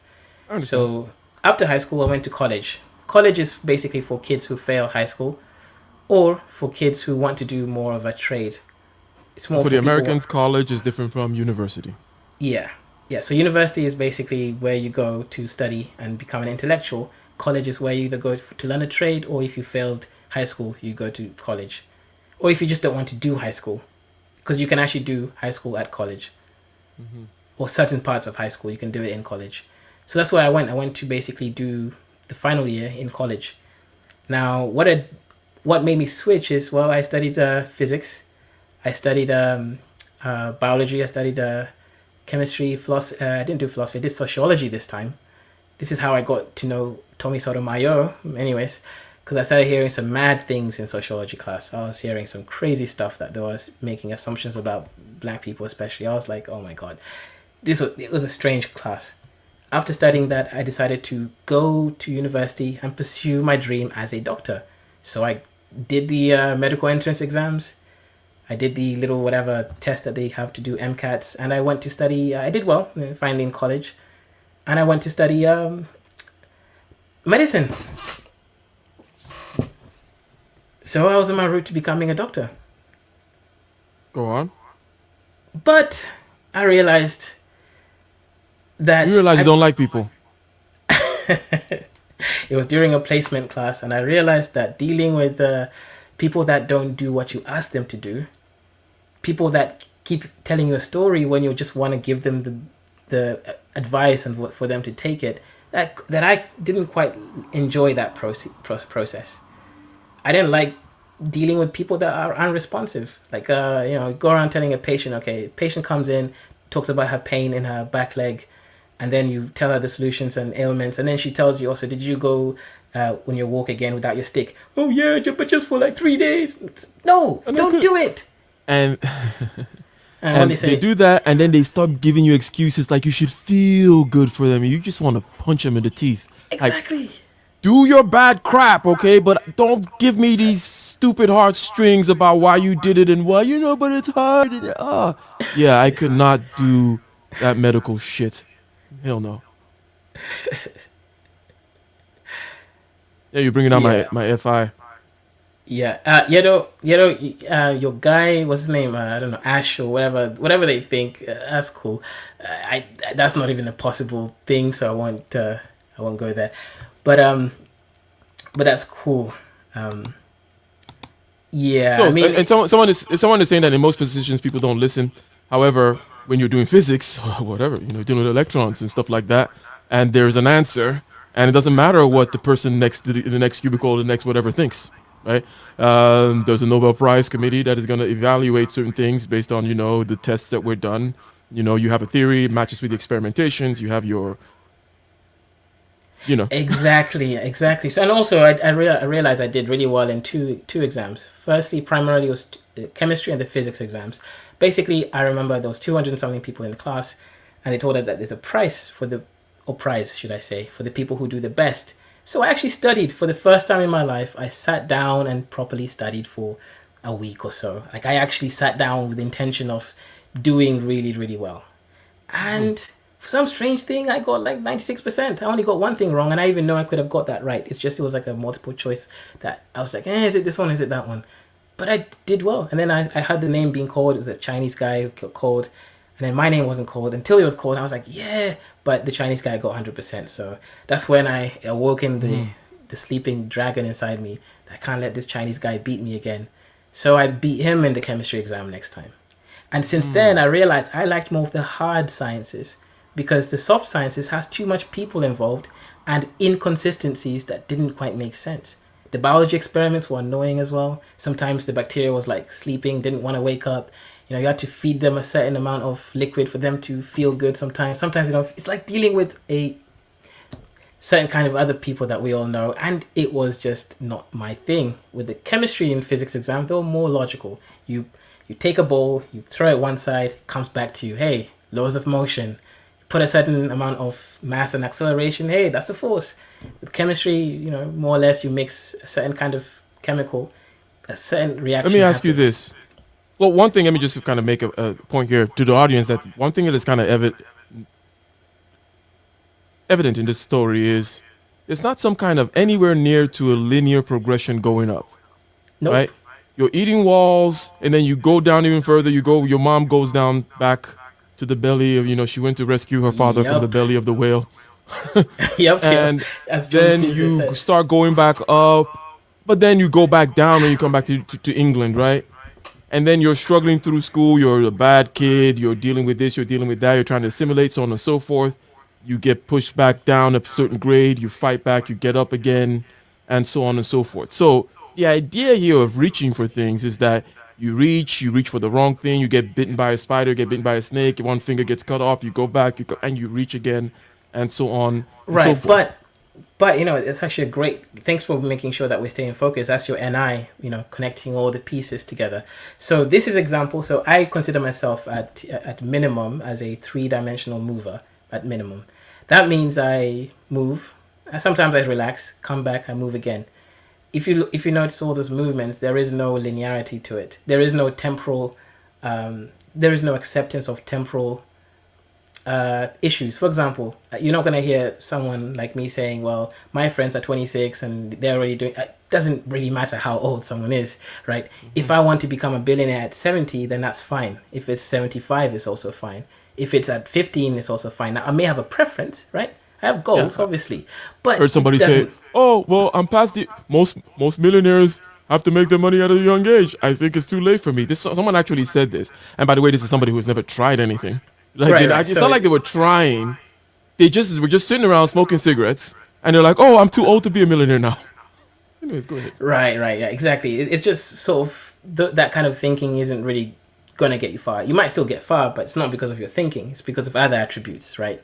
So you can still move despite your negative aspects. But the point here is that when you're moving in 3 dimensions, you cannot allow time to be a deciding factor to the extent of how far you can move. You can set up a company. You can have a few setbacks. The setback doesn't determine whether you continue with that company or if you change things to make that company successful. The moving in 3D is basically accepting that, and I'm simplifying it, but it's accepting that there is a thing such as change. There is a thing we call entropy in science, and this thing is what determines everything. The only constant is that there is no constant. Everything is, that's the only constant in life, that nothing stays the same. That is I'm a gonna say constant. something also about your laziness. So, I find that physics. No, look, I'm not a physicist. Okay, I'm an engineer. Okay, which I'm the technician of physicists. Let's put it that way, right? So, I went into engineering for physics because I like physics, right? Right. And one thing that I know to be true is that physics and engineering is not as voluminous as biology. In other words, I walk around as a mechanical guy, let's say, with 3 equations of motion, the laws of thermodynamics, and maybe some other kind of practical knowledge. It's like 6 equations and some practical knowledge. That's all I know. Okay, Everything well, else, I take situations and I model it using the knowledge of these equations.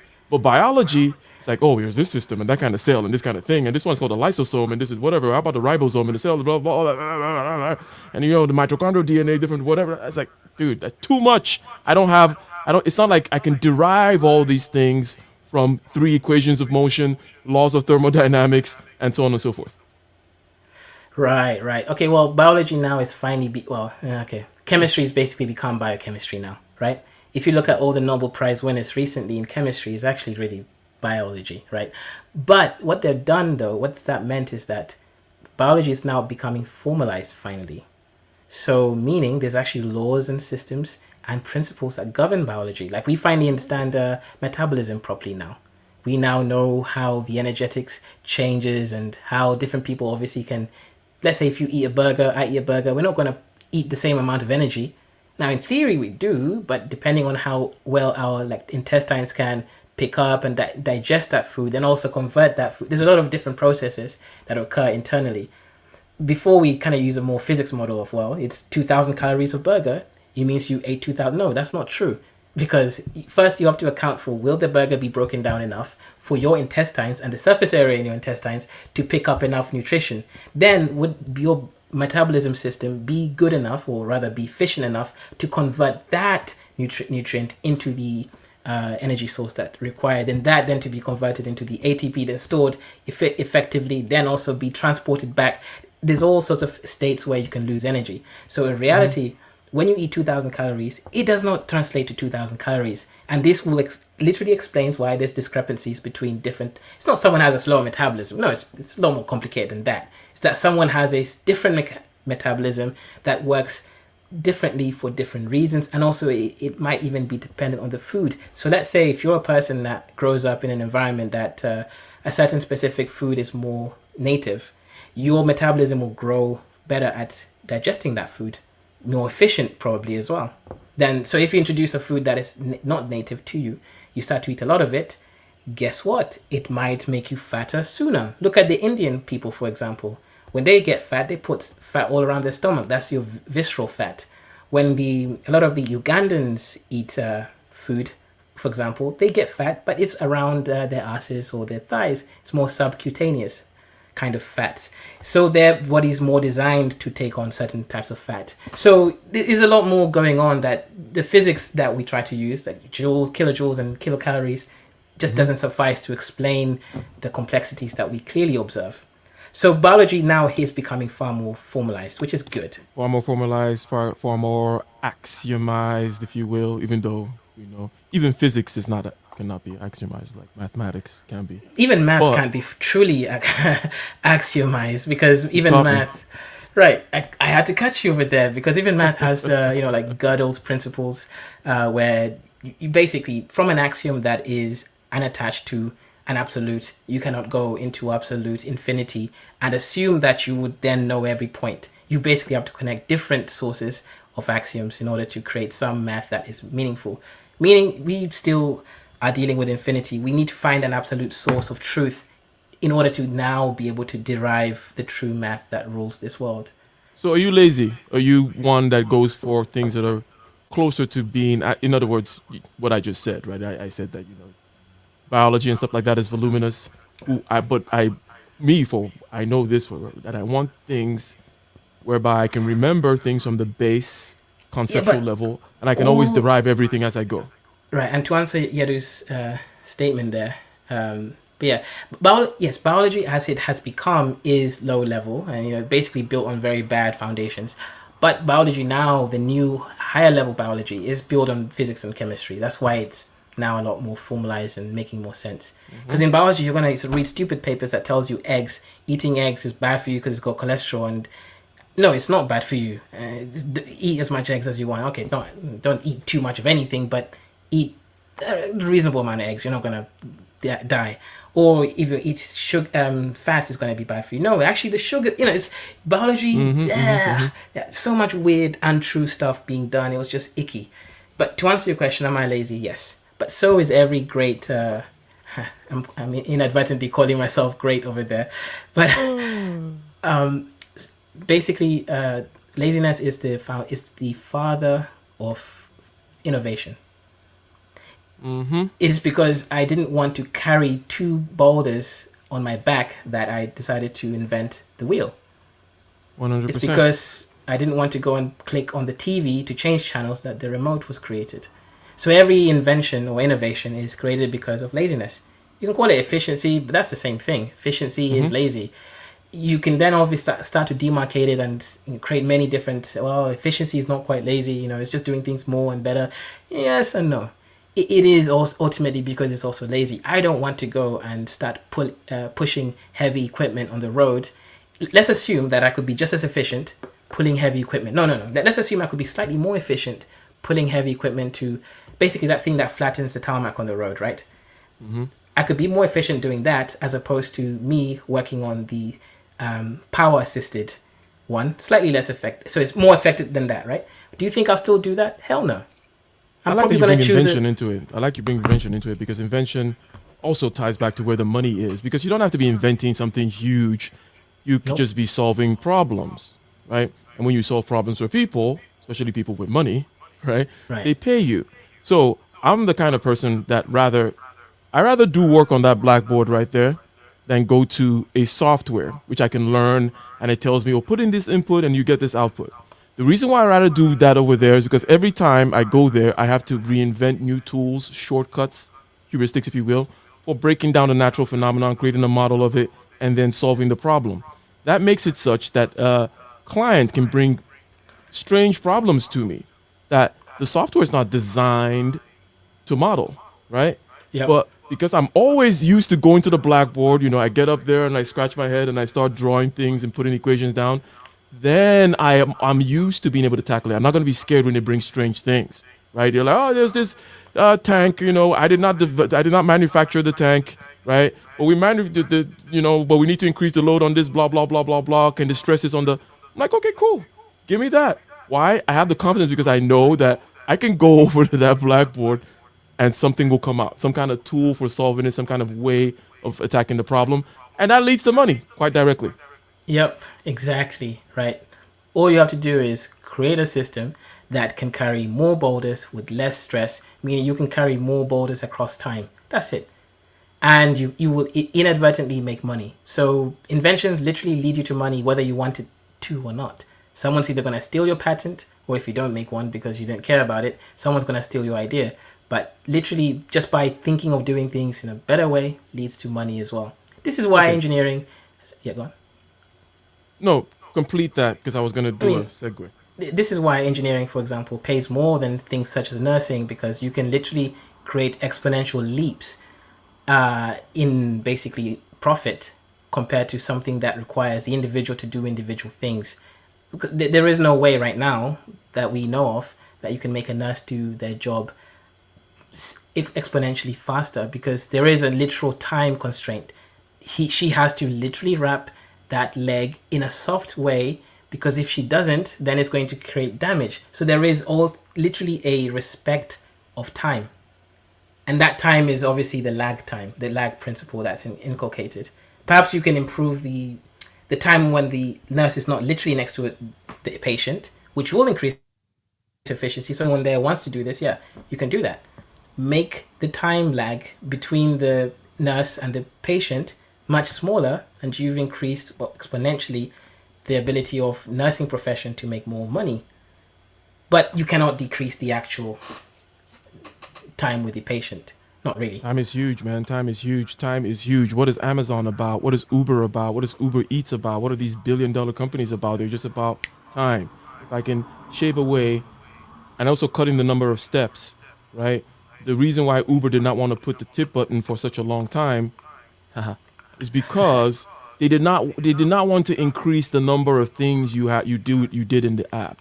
They were like, I want to be able to move from point A to point B with 3 touches, right? That's it, right? That is the idea. And this is one big, arbitrage, as they, let's not use those silly business type words. Yeah, but there's always the opportunity. I'm not going to sound like Jonathan Barronville. Yeah, but it's like you got to look at the market cap. Got to look at the MRR or the MOR over the okay. No, shout out to Jonathan Barronville. Shout out to JB in the house. And thanks again for the super chat. But there's always a way to make things quicker, and there's always money to be made in that particular regard. Now, you are over there. It's interesting that you used competition against the Chinese guy in this sense to 100%. You were getting accolades and you wanted to win. Was that part of the FE game you were playing? Yeah, because I became his friend also. We used to then study together. And of course, by us challenging each other, it also created a friendship, camaraderie. And guess what? We ended up living together. And since he was loaded, he paid for all the meat stuff. And I paid for the starch stuff. And I cooked for him. I ended up saving like 2,000 that year. And you've been happily married to ever since. Well... Just kidding. Right. So I ended up winning, and he ended up winning. He got a very good chef. I ended up getting a very competent study partner and also food buyer. So everyone won. I want to address Dr. Thunder's question before we move on into how you were able to, from just saying, hey, I want to do physics, to get into the PhD level. I want to address the paternity fraud thing. How rampant is paternity fraud in Africa? Right. Okay. So In some countries, it's far higher. In some countries, it's as reported as high as 10%. I won't state the countries because I don't want the host to kill me. But Nigeria has the most paternity fraud. I mean, I think I answered that question there by mentioning the fraud. Sorry, not the fraud. The host killing me. Sorry, Mr. Ike, you're not a fraud. Jonathan Brown says, I wonder how Ike and Misogynoir feels about the battle between Pi and Tau, the best circle constant. I'm team Tau. This is key to alchemy. I feel. Yeah, it'd be cool for you to go down that path. But basically, my iteration there was find an axiom that is from an absolute thread to reality itself. So find an anchor and then axiomate from that anchor. You should be able to basically go into high level stuff. Quantum mechanics is due to 4D interplay.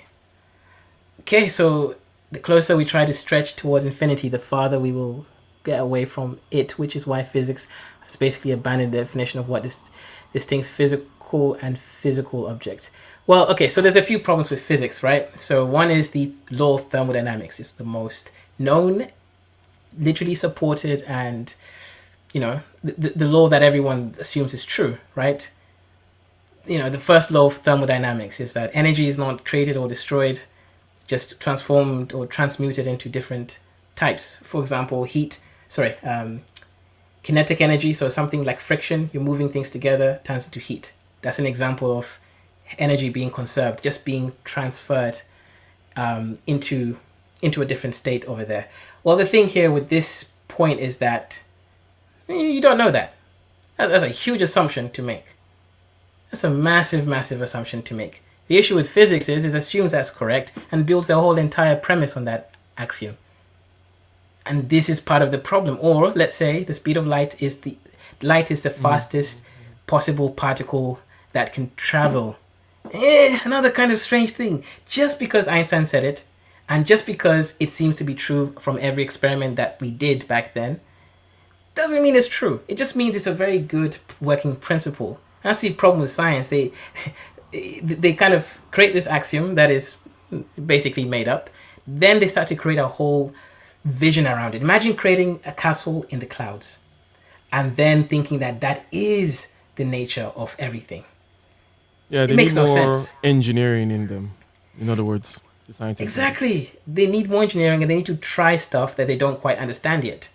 When Einstein was confronted with quantum mechanics and he called it spooky action at a distance, when two things are entangled, he tried to disprove this because he thought, God doesn't play dice. And by God, let's not get confused. He didn't mean the Abrahamic genius up there. He just meant reality, nature doesn't play dice. Meaning there is rules that govern reality. And I don't think he's wrong. I actually do think God doesn't play dice. I agree with him. It's just I don't agree with him at the level of abstraction he was at. He was at a too low level abstraction. Obviously, quantum mechanics exist, but quantum mechanics is just a high level game. So imagine when you throw a ball, you can guess where it's going to land, right? Yeah, if you throw a ball, depending on the wind and whatever is around you, environment, you can more or less guesstimate where it's going to land. The issue with quantum mechanics is apparently you don't know if the electron is going to be over there or over there. You can kind of guess when it's a group of electrons and how they behave as a wave, right? Mm-hmm. Correct. Now, it's stupid if you try to compare electrons to balls. What you should be comparing electrons to is people. You might not know where a specific person may end up. However, you can know how groups of people interact with each other. Really, quantum mechanics is just people mechanic. If you would simply use that basic abstract, is that you can't 100% predict how an individual would think, because individuals have near infinite ways of that they can think. Same with the electron. The individual electron has a near infinite ways it can be, but it's still limited to that near infinity. When you add two electrons, guess what? That infinity gets constrained because now you're dealing with two things that have a social game to play between the two electrons. Hence why you can predict it a little bit better. When you have a whole group of people / electrons, now you can really make good predictions. The blacks are going to be in the black manosphere.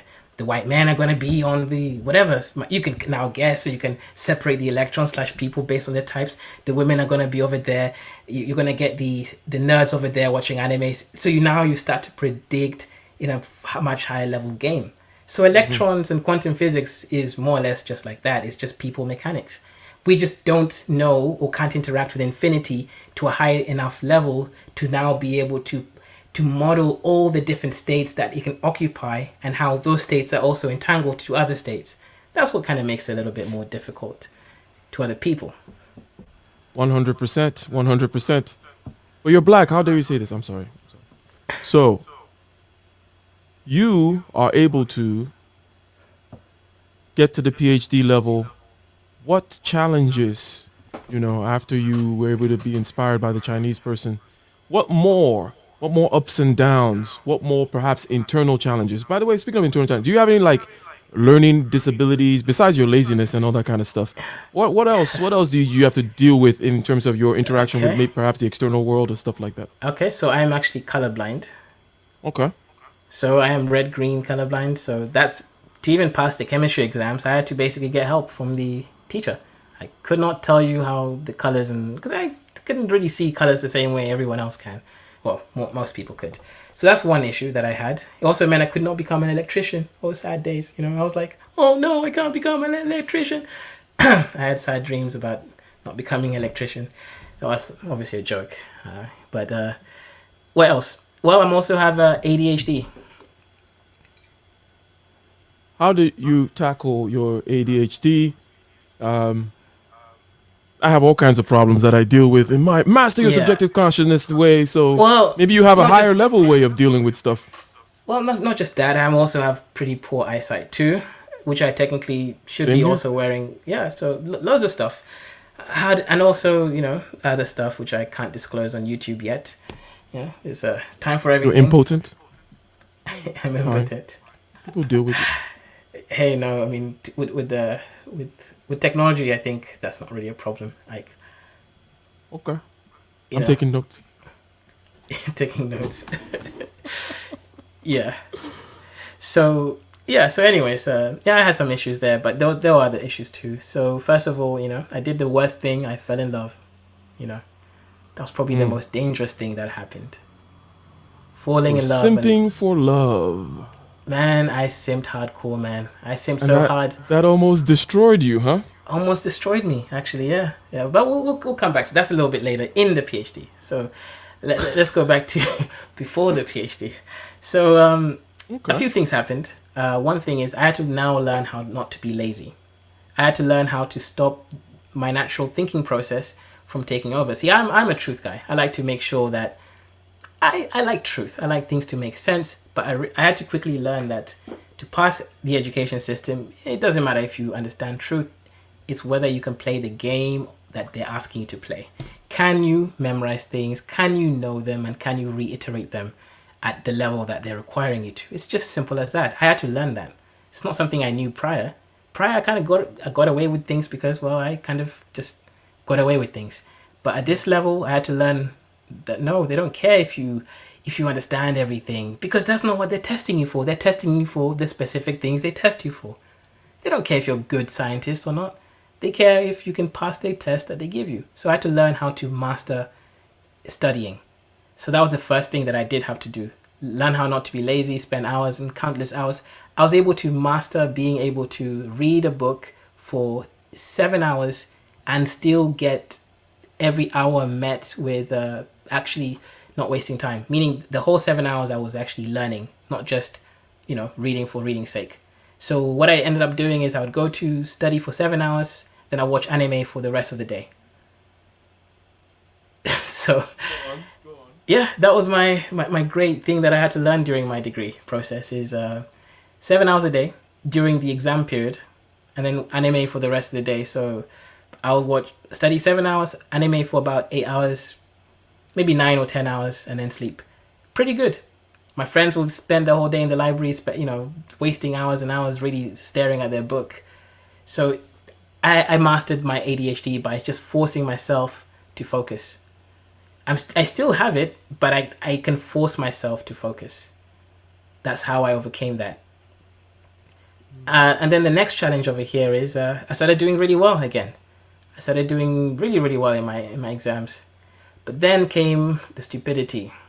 I didn't sleep for days because I was abusing my body.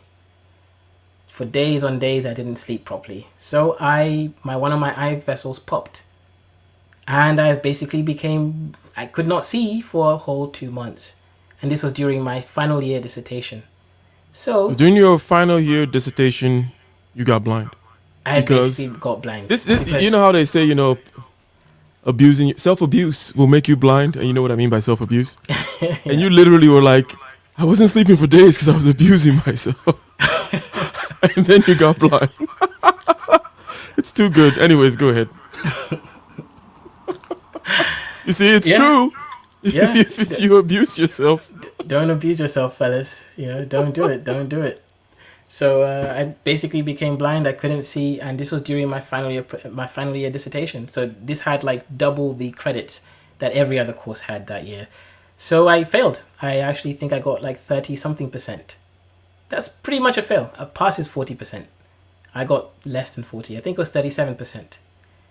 The only reason why I didn't fail that module is because we then had 2 months later, when I could kind of see again, a spoken exam. And due to my great accent, I was able to BS through it, and I got a good mark on it, and then that just kind of I got like 80% on it, but it was graded lower than obviously the actual writing. So I got 43% or something in that module in the end, which was enough to pass the course. And of course, then I prayed and I gave God a sacrifice. I told God that I would save a slave one day if I did well in my other exams. So I'd go and out for those there. who are not familiar with, they're still slaves in Africa. So Oh yeah, the actual real slaves, and even over here too. But yes, there's more so there. So I told God, I'm gonna go and save a slave one day if you let me pass these exams. So I did my thing. I studied and I did extremely well. I got my percentages high, and I was able to scrape by a 7-ish or something GPA. The reason why I wanted a 4.0 GPA is because I had a plan, I had a goal. My goal was I didn't want to study masters. I wanted to just go into a PhD program. And I knew that if you do really well, you can convince someone to take you onto a PhD program without doing a master's. So of course, in my head, I was deeply upset, crying. Well, I didn't actually cry. I'm not a girl, but I was sad in my head, thinking about the fact that I would have to do a master's now.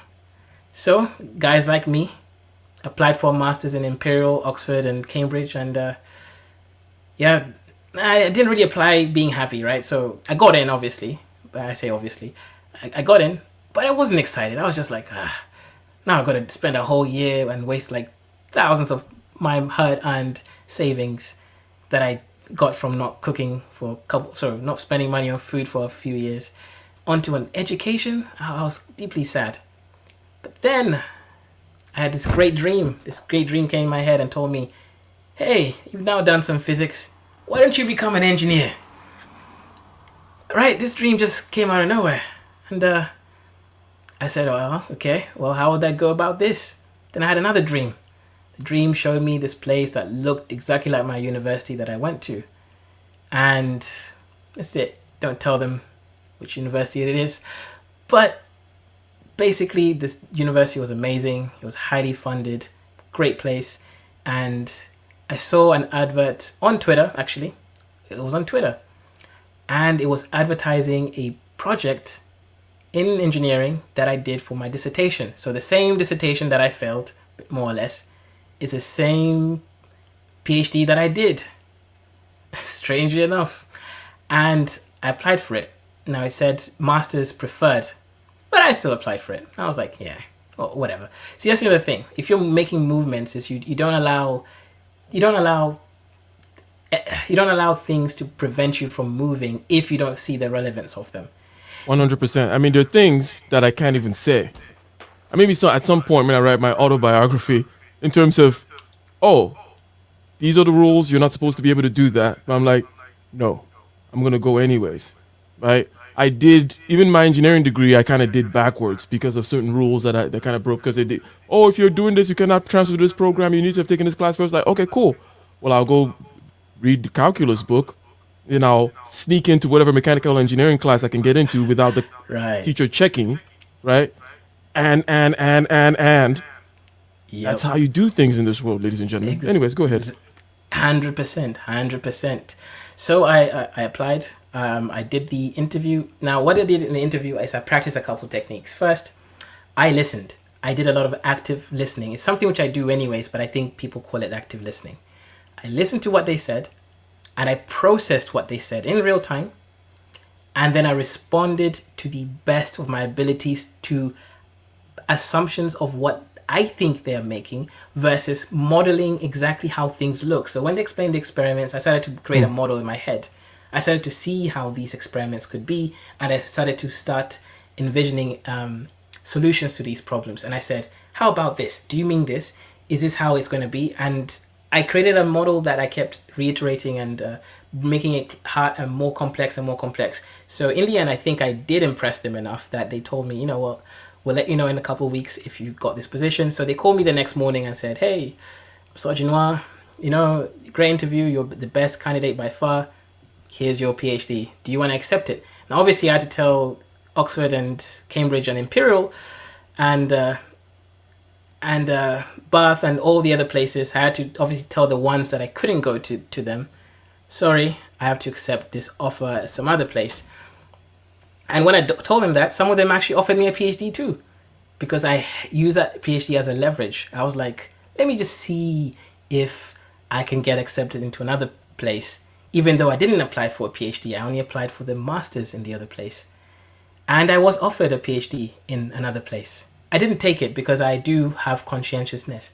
I took the one that I was offered by the right means because I am somewhat a simp for fairness and treating people that offer you a chance, some form of loyalty. I do simp for loyalty. I will definitely admit that. So that's it. And since then, I went to that university, I started doing it. Immediately, things were going great. I was publishing research papers, the first one out of all my cohorts. I was doing really well. And then, unfortunately, the woman of my dreams dumped me. No more monkey double backflips. No more nothing. Game over. She wasn't smuggling your salami anymore? No more salami smuggling, no more monkey double backflips, nothing. Everything is gone. Here's me in eternal turmoil. Like, here's me trying to simp. Hey, please take me back. Oh, no, I'll change. I'll become a better guy. Nope. Monkey double backflips. It's all gone.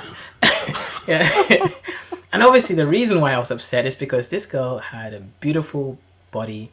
She was a girl from Ghana, very beautiful, athletic body. And I was just thinking, I'm not going to get another girl like this anytime soon. And it was not insecurity. This is a statement of fact. I know how difficult it was to get one at that time. So I was like, I ain't going to get that again. So there's a lot of emotional, internal turmoil that I had to, overcome in this situation. And obviously, this had been my friend for like since we were kids.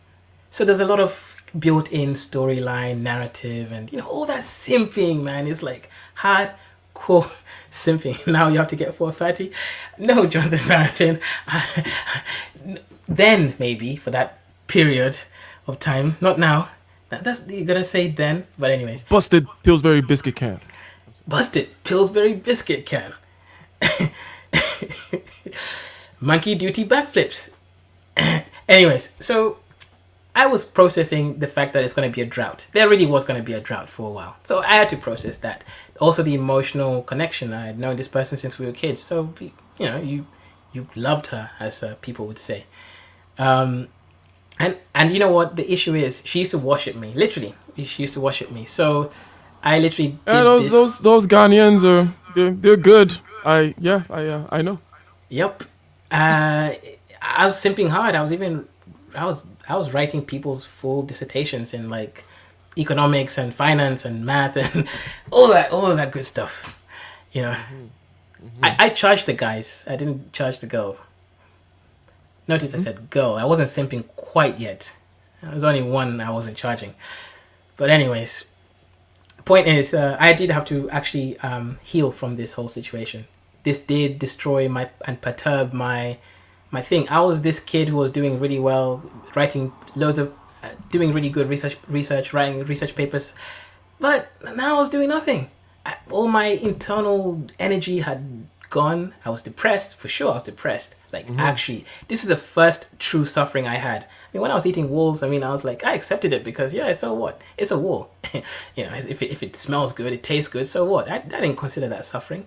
When I was eating one pot noodle a day when we were poor, again, when I was in the UK, we also became poor at some other point. It was a lot of poverty, rich, whatever. I didn't consider that suffering. Even when, when all these bad things happened, this was the first time I actually truly suffered. Because I had invested so much energy, spirit, soul, and everything else into this other human that I even felt like some kind of entangled particle. Like this really felt like two particles that you are so entangled, now you're separating them. So it was something I had to definitely process. And it took me a long time. In fact, it took me, like a year and a half to get over this. And imagine I'm doing a PhD, right? Being useless for 1.5 years. Yep, it's a miracle. Exactly, it's a miracle my supervisor didn't just chuck me out of the course. But what happened is I made another God. Something. You made another deal with God? Oh yeah, I forgot. So this is when I went and saved that slave. Actually. So you went and you saved the slave. That I promised God. I'm sure you can't tell us too much about. No, I won't tell you the country adventure. or how. No. Because. But, yeah. Let's just say I risked my life to do it. So I didn't go to save the slave. I went for spiritual cleansing. It just happened then I saved the slave during that spiritual cleansing. It's not like I thought to my head, oh, let me go and... Was it a female slave? It was a female slave, yes. It was a female slave. Okay. All right. Are you trying to say... did she, was she grateful? Was she... I'm pulling your legs. This is actually a sad story. No, it's a sad story. The girl fell in love with me, obviously. I could not reciprocate because I was not in a situation to A, love a female again at that point. And B, what was I going to do? Like, no, I did not get him. She tried to seduce me several different times. And she tried to. Good man. Yeah, she tried to, but I couldn't because of certain moral principles. Do it. Yeah, I tried to make sure she's okay. After I saved her, I took her to some school to learn some basic skills that she could use to trade, so that she wouldn't be enslaved again like that. She basically got sent to a country thinking she was gonna become a cleaner, but instead they took her passport away, and then they enslaved her for certain things, and. It's a very sad situation, and she was a young girl. It's just sad, very sad story. And I had to basically pay the police money. I had to bribe the police to actually write her the report that her passport had been taken, so then I could take her to our embassy and then return her back to. It was a long process. Let's just say, yeah, it was yeah. But anyway, so after that slave was unenslaved. I remembered, oh yeah, I did promise God I'd free slave. And then obviously I remembered, maybe I need to make a new sacrifice. So I made a new sacrifice to God. This time for me to get over this female, so that I can finally move my life forward and not be stuck in the same position. Because otherwise, what was I going to do? Just, obviously I found Jordan Peterson at this point. Great thing, honestly. It's not that I learned anything from him. I actually think I'm higher level than Jordan Peterson, but that's really not the point. What I learned from why you gotta hit him? It's like he never. It's not like he made a video saying, I'm actually higher level than Noir. His life is suffering. It's suffering. You know what? I love those videos though. It's like I think Jordan Peterson. The fact that there's someone out, and all that stuff I just did, that emoting, I think it's actually important to why I find him compelling, right? So it's not just the fact that he's saying certain things, which again we know already, but he's taking it very seriously, and he's making these connections, right? And he is saying how important it is at this particular time. And for some of us whom are quite locked away from the rest of society, we don't necessarily recognize that certain problems are, shall we say, shared or so on and so forth. So all these Right. things together make Jordan Peterson a very important I agree. aspect of growth, you know? I agree. When he speaks, you can actually feel the emotion in his voice. It's almost like he's half crying every time he speaks.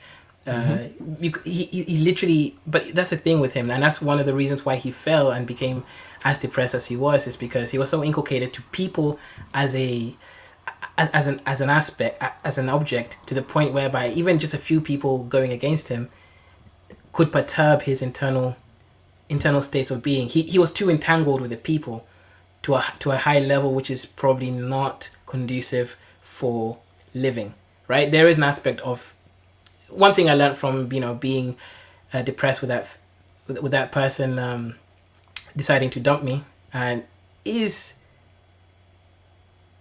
no, he's not ENTJ. Oh my gosh, that Ash character needs to maybe. Anyways, Jordan Peterson has to be a feeler for if anything. he's a feeler. He's not. This guy is a feeler, right? Anyways, the thing with Jordan Peterson is listening to him allowed me to reconcentrate myself. Now, I actually remember that there was a paper I was writing at this point, right? And my supervisor thought that the paper was greater than actually I thought it was. He said it, and of course I knew more about the subject than he did. But what happened is I kept letting him just sort of go along with this whole paper thing. He started to make a bigger deal out of it, and it reached a point whereby I didn't know what to do. So I listened to Jordan Peterson about taking responsibility. I know it's basic stuff that you should know, but it doesn't matter. The point is, it was useful to me. I was able to now start to actually just kind of say, you know what, I will take the loss, right?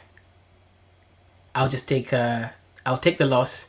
So in the end, what happened is that I came clean, actually. Now, I came clean not as a liar or someone who allows something to go too far. I came clean as incompetent. So I had dirtied my previously untarnished super kid, whiz kid, whatever reputation. Now I had become incompetent, because how could I have made that mistake to allow that to have gone on for too long? So with my 3D movement, as I say, I'm going to link this to the whole conversation, is that I had to recognize that within the next year and a half, I'm going to suffer as someone who is incompetent, have to go through him and my other supervisor or anyone else who he's told that story to as being incompetent. I would have to suck it up, eat it every single day, but knowing that that is the right course of action because something had to be done. So either I'm a liar or incompetent. Now, I chose the incompetent aspect because it allowed me to rebuild as well. Because if you're incompetent, there's also less pressure on you directly. There's also less expectations of you. Now, if you're incompetent and conscientious, you're there doing the work, you have time to rebuild. What happened in the end is I did rebuild myself slowly. And this is after I did another sacrifice with God, telling him, well, I'm going to sacrifice something else here. Help me to reclaim and rebuild myself. Slowly, I did start to rebuild myself. I started to obviously get over this FIFEL, and things started to make a lot more sense. Again, Jordan Peterson helped just by listening to his Bible videos. Was enough and soothing and calming, and it was just interesting to kind of hear my own thoughts kind of reverberating inside of my head. So it did help a lot. But in the end, what happened is during this time of incompetence, it's almost like going down the belly of the whale by fighting with your father, who was my supervisor in this case, and myself. I was then able to make high-level movements. In the end, what happened is I was able to now go to my research, and I started to have visions again, visions of solutions again. I'd go to sleep, wake up with a dream that showed me the solutions to my problem. And I was conscientious enough to spend all night if I had to. But this time I slept if I was tired, because I learned from my lesson of abusing my eyes. And I was able to slowly start to build an understanding. I had several eureka moments where true understanding came into my head. When you're doing research, you read papers, sometimes they make sense. Sometimes someone is actually not that intelligent on one aspect and they say the wrong thing. So you have to now kind of sift through everything and figure out what is true and what is not true. What's conjecture and what is actually logically the case. So I reached new levels of understanding sequentially. because now I started to practice conscientiousness with also intuition. And then in the end, what happened is I did so many different experiments, and some of them worked, and I actually had some which was so good that I was able to write really nice papers, which I'm still publishing right now. I don't have time, but I will.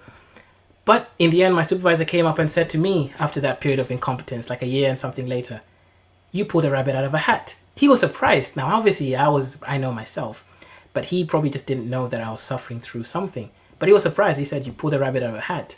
Then 6 months later, he said, "Oh, you now know more than me and the other supervisor." So the point here is that there was a time of suffering, 2 stages of Quite suffering. gracious of him.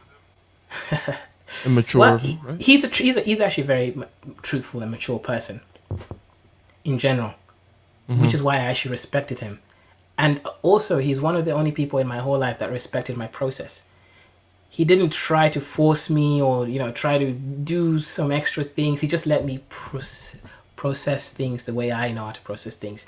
It's almost as though he was the right supervisor for me from the get-go. If I had been with anybody else, who knows if I would have made it to the end. I have friends, actually 2 of them, who I got a PhD position. Both of them didn't finish. They actually just quit.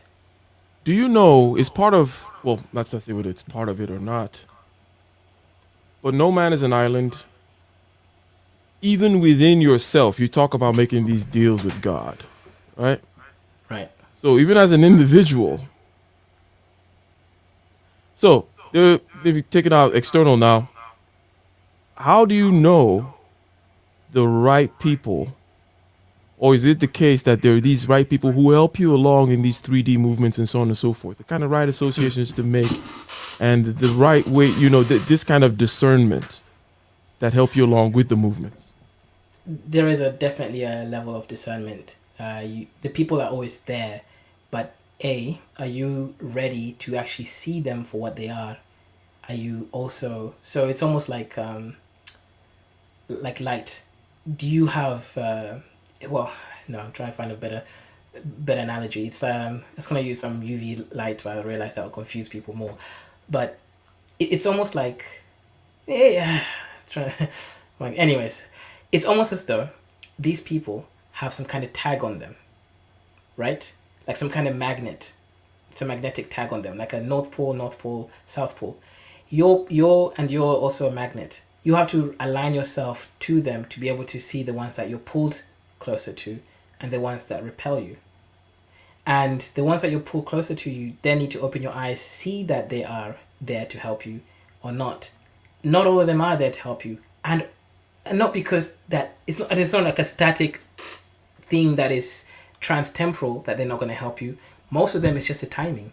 Where are you in a particular frame of time? For example, you could have someone who is more of your kind of bully, hardcore guy like Ike, who won't be helping that stupid kid who, I called him a bully, but that won't be helping that stupid kid who is not kind of interested in learning. But Ike, if he sees that there's a kid who's actually interested, Ike might even spend more time to help that kid who is open to learning. So there are people like Ike who are ready to help you when you're ready to be helped. Then there are people who just help you because they're just there to help everyone. So there's different types of people. It just depends on where you are at the state that you're in and what you're trying to do. And if you're receptive to the people and not closed to certain things, seeking things like, well, they must look like me, they must sound like me, or from the same cheese store as me, whatever it is that you value, you kind of have to look beyond that and actually not even judge people generally, because sometimes you end up judging them because of some things you don't like about them, and you end up closing your opportunities because these people are literally there to help you, and everyone can interact with you in a way that is suitable for you, and I can prove it, right?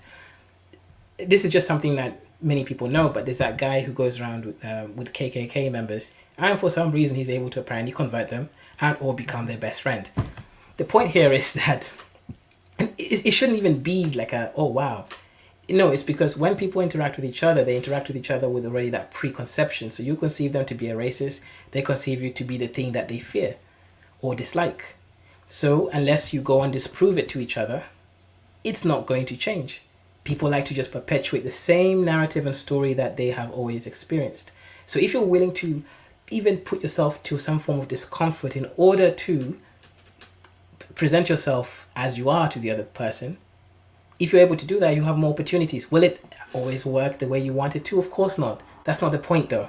Nothing when you're making movements is Exact. I was about to happen. say this. Another principle about movements, another thing that people who don't understand movements always say is, "Oh, but why should I let you keep on doing this stuff? Why are you paying, this high exorbitant price?" I was watching a video the other day. This is an exact example where this couple is in therapy. The guy does certain things in order to put himself in a particular room, in the right room, with people whom are more successful than him because he understands that's where he's going to get his opportunities from. She's saying, "Oh, well, why are you doing this? It doesn't always work." And I'm just like scratching my head, like, what do you mean? Of course, it doesn't always work. Right. And when it does work, you can't even quantify the magnitude that it could take when it does work. Notice When it this. does work, sometimes it more than makes up for the times it doesn't work. We all know about venture capitalism, for example, where you have to invest in 100 companies and 2 of them become like multi-billion-dollar whatever, and like 50 of them fail, and you get the idea. This is a key aspect of movement, and I'm glad that you mentioned it. Anyways, go ahead. Well, no. I mean, what I just wanted to kind of solidify that statement over there is that notice the difference between, like, this is just a very simplified expression, but the difference between 2-dimensional movement versus 3-dimensional movement. The 2-dimensional mover wants things that are almost guaranteed. They will use words like, but that's not guaranteed, because they're moving in directions that they're sure of, that there's a map to it. Like if if you're moving along the X and you're moving along the Y direction, you're sure that if you go this way, you will go this way. If you go that way, you will go that way. But when you're moving in the Z, you see the Z axis has infinity different positions that you could occupy in a more infinite higher dimension. Basically, there's more spaces of occupation that you cannot just control at will. So it is basically that whole unquantifiable metric. But when you do land on the right spot, when you're moving in the Z, you can far exceed the time that you spent trying to do everything else. Interesting. This is called From Rags to Riches. Okay, you're starting over there in Kenya. You're eating the wall, literally eating the wall. Okay, he was that poor. He was dirt poor or wall poor, depending on how you want to say it. And Dirt, then yeah, I wish I had dirt. I didn't even have dirt. It was just you didn't have dirt. You have to eat the wall. And then you start making moves. Well, if Trump was here, I'll be like, he's like, we're gonna build a wall. I'll be like, no, not in Kiranyaga. We'll just eat it. just get it. It's like, oh, that's some good nutrients in that wall. And then your mom's able to make movements. She had to go backwards, and in order to move forward, you move to England. You're facing the immigration problems. The Caribbeans are making fun of you. You're having to change your accent in order to assimilate with the majority group. There's a lot of going back to go forward. You're reaching for this. You get slapped back. You're trying to get moved down. I don't know if it's grades. You mentioned it, but at the levels. Yeah, grades. Yeah, levels. Grades. Literally levels. And but you never accept, just like your mom does not accept, and then you move. Now, one thing here is, you said the one-dimensional mover is someone that just stays stuck in their environment. They want to see things that are like them. They never move to the next town, even, and so on and so forth. They're just stuck. I need to be like the like, okay, and amongst the like. Two-dimensional mover is able to move out and hunt in different places. Three-dimensional mover looks at the moving out as perhaps possible step for other possibilities, and it will juggle different things, not knowing which one will catch, and so on and so forth. So you go through this entire process. One thing that comes to mind now is this. Is it possible to teach three-dimensional movement? Because when I think about that person that says something like, but it never works all the time, or why are you starting a band, Ike? Why don't you just focus on this? Or why is that not enough? And they don't understand like why I do so many things that I do. Okay. Like, Well, what is it going to lead to? How can I possibly explain to them that? Anyways, go ahead. Is it possible Okay. to teach somebody this thing, or at least explain to them in a way that they can understand? Explain in a way that they can understand. No. Teach, yes. Okay. Yeah.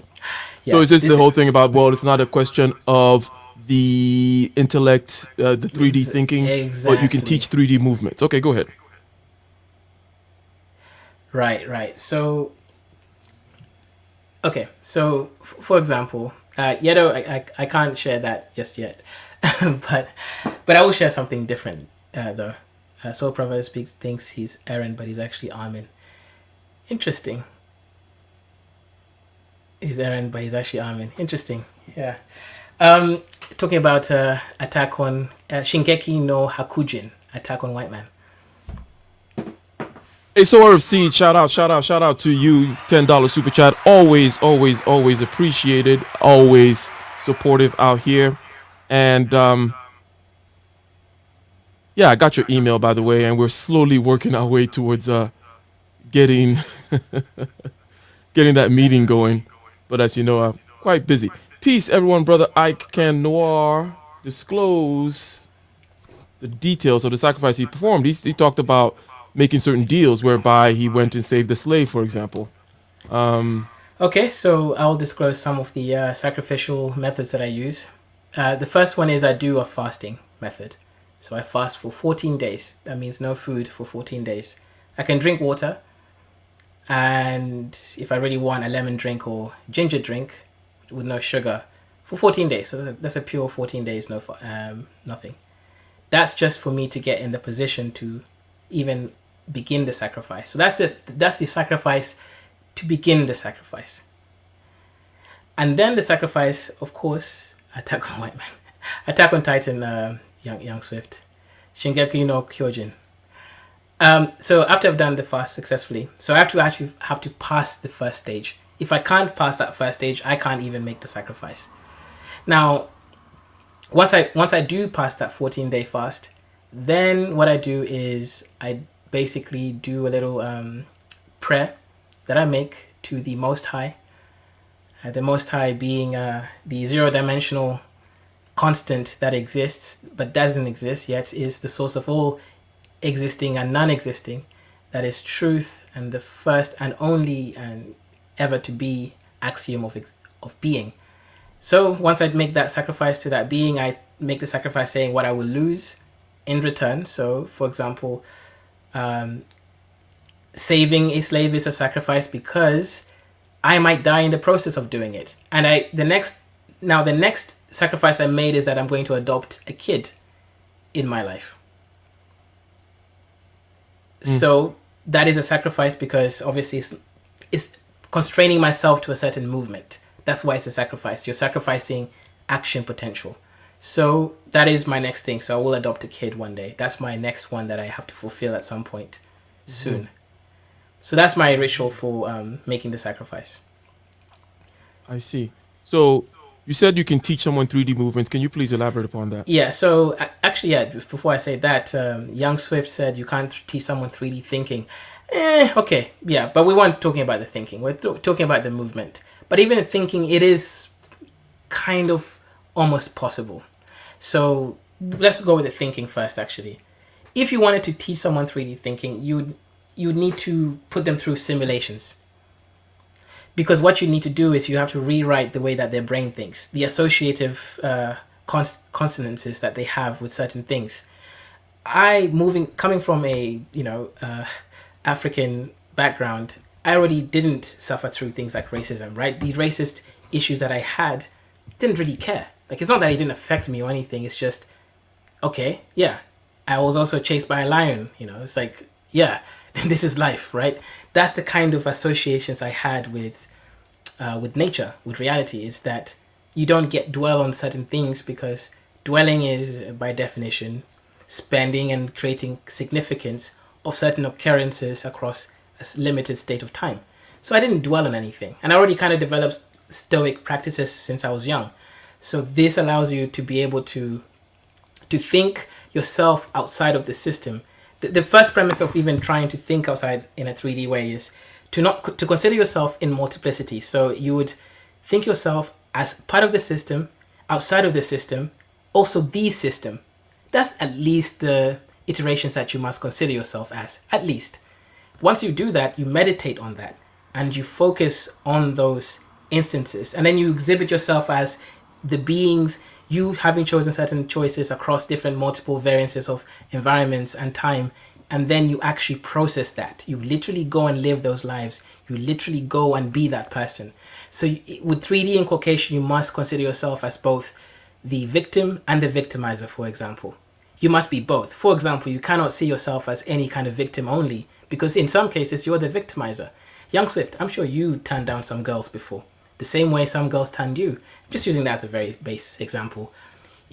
You cannot complain of any kind of ailments that precede you because you yourself are the cause of some other person's ailments, or you are the rejection of them to solutions to their problems. So by accepting all these dualities, or multiplicity actually is more than dualities, you then start to go deeper into this, and then you start expanding time, and then you don't dwell. Again, the dwelling thing, dwelling literally means spending time on a particular spatial dimension. You don't do that. You stop to do that, but this all can be done through simulations through your mind, and then also practicing it through apparent simulations. The apparent simulations are basically simulations that another person is controlling the simulation, but you're not sure that they're controlling. You think that this is literally do or die death situation, but there's actually someone there controlling things, obviously to make sure you don't end up destroyed in the process. Because if you're exploring, right, three-dimensional reasoning is developed through explorative actions. You start to explore the deepest, darkest compositions of your mind, and you start to accept the deepest, darkest truths. You start to integrate your shadow, all the persons that you think that you are or you shouldn't be, the insecurities, everything. You accept all of them and you inculcate them into a greater, grand narrative of you. Then you create the you as you want to be, the you who you think you are, the you who others see, and then all the yous and the multiplicities that exist. And then you do that and you keep putting yourself through new challenges. Then that keeps refining your map. That's how you sort of start. Now you can do that, teach someone that if you have control over their action space. This is how the Buddhist monks, even though statistically speaking, a lot of them are far higher level thinkers/movers, at least in their, yet they're not my point is, you're not just going to get selective people going to a Buddhist monk, because many of them go there as children, yet they are significantly higher level than any average population, because they're in an environment that's controlled and they can run the simulations in that I was about environment. to say in the beginning, I was like, okay, well, you're going to have to tell them what to do. You're going to have to control them. That's Exactly. You know, and what you're saying sounds harder when I hear it than when you just do it naturally. In other words, for me, looking in there, doing all of these kinds of things, working the shadow, blah, blah, blah. It was just like, well, wow, this is what you do. Even before I knew it was called working, working with your shadow, exploring the shadow, all these things, or experimentation, always doing all this stuff, both in the thinking realm and in the movement realm. Right. It's a lot easier, it seems, if it comes naturally, but it's just almost like a tautological, right? Right. Let's explain the process. But yeah, you can do it just naturally by being in it, part of an environment that creates, for example, great reason why you asked that question. The lead attorney, one of the highest TI users. I would say his TI, at least his tactical TI, is even better than mine. He's able to, in real time, break things down to the relevant participles, that is necessary to complete the relevant discussion in a high enough level. That is very good critical thinking. He is amazing at that, in fact. Now, his personality type that's not even necessarily his strongest conscious functions, but he's able to do that at such a high level. Why? He is a high IQ guy who went to study in law school. Law school created that high level critical thinking. So this, to answer your question that you first asked me when I came to your show, can you teach critical thinking? Yes. But to teach anything, even improving IQ, you have to teach it across time. The issue is with all these methods that they keep trying, there's low level because they don't consider the temporality aspects where you have to keep reinforcing the lesson and create it into muscle memories across time. So if you are literally in control of someone's doing for a period of time, you can teach almost anything. So if you notice the Navy SEALs, if they go into Navy SEAL school, they come out stronger forever. And their mentality and the thinking framework, they go there, they break them down, recreate them into the image that they want them to be recreated as. So there is, yes, you can actually teach people high level concepts, assuming they have a certain level of aptitude. Hence why the Navy SEALs do require certain IQ and physiological aptitude before being accepted. But once you have that, they can teach them to be extremely high level at problem solving and also physical task orientations. Yes, so time, that's a huge thing that has to be considered. Transtemporality. Very good. So this is a hopeful thing, even though it requires institutions, constraints, and so on and so forth. Which is not necessarily a bad thing. That means it can be instituted and instantiated. It can be you can have systems, it can be systematized, right? That is good because if you leave it up to someone like me, I'll just get hyper irritated if I hear somebody say, "Well, why are you doing that thing?" I'm just like, you all know how I am. I'm not even gonna say Yeah, actually, what I feel. Jonathan Barraville stated that it's difficult to teach critical thinking from scratch. It's difficult, but not really impossible. I know you didn't quite say impossible. You said it. You don't think it can be done. Anyways, tautological. It's not really that impossible because actually a lot of Nobel Prize winners are actually ENFPs, and ENFPs are basically apparently logically not inclined people. But in the process of learning science, they learn how to be more critical of their own opinion. Most ENFPs I see kind of just want to explore with things. The first idea that they get, they start to want to just go deeper into it without necessarily checking it through a reference if that idea is correct. But you can teach those people to sort of now be more constrained to particular understandings of certain things quite well, actually. It's just whether they're willing to listen or not. So there really has to be a stake. Is the person interested in improving or not? And will they force themselves through this? And obviously, this is why people learn how to do things at the specific timing, because there needs to be a particular thing that drives them in order to actually decide to do something or not. Otherwise, they just won't do it. That is a good place to end this because I realize that we have gone past 3 hours and we could go on and on and on. And I think that we covered and then more, right? We covered the topic and then more. What is the topic? Well, as it says, from rags to riches, from eating walls to becoming a PhD in physics out there, and so on. And this is just the beginning. I'm sure he will tell you, as a young man, this is just the beginning, right? There's more reaching to do, more movements to make. And this really was about movements, not so much about thinking. And movements, I'm glad to hear, can be taught more than the thinking aspect of things, right? You can nurture people in certain ways. You can train them in certain ways. Mm-hmm. So we're seeing that a few principles here. One is that there's going to be ups and there's going to be downs. And you never quite accept, okay, what exactly the system is saying. You are the system, you're not the system is by someone else, and all these things are all true at the same time. So when it's time for you to be the system, to balk the system, and so on and so forth, you say, no, I'm not going to accept this because this rules is there. This rule states that. Doesn't mean I have to accept it. Doesn't mean I have to feel like a bad person either for breaking certain rules. Rules are there to be broken. Rules are made by people. Yeah, Moses went up. It's Moses, right? Mm-hmm. Came back with the tablets. Why not? He's a human being. I'm a human being too. So these kinds of things, and I mentioned, training in terms of the aristocracy is key here, whereby you give people a very high opinion of themselves while also training them in high competency and high responsibility and duty, right? You're going to go to the military. You're going to learn how to fence. You're going to learn how to hunt. You're going to learn how to shoot. But also at the same time, I'm going to give you a very high self of importance in yourself, a very nice balance to be struck. And this cultivates the idea that, yes, I'm going to go to that other country and I'm going to conquer it, that kind of a thing. So another principle that we saw here was that in order to be a 3D mover, you need to understand that things are not guaranteed.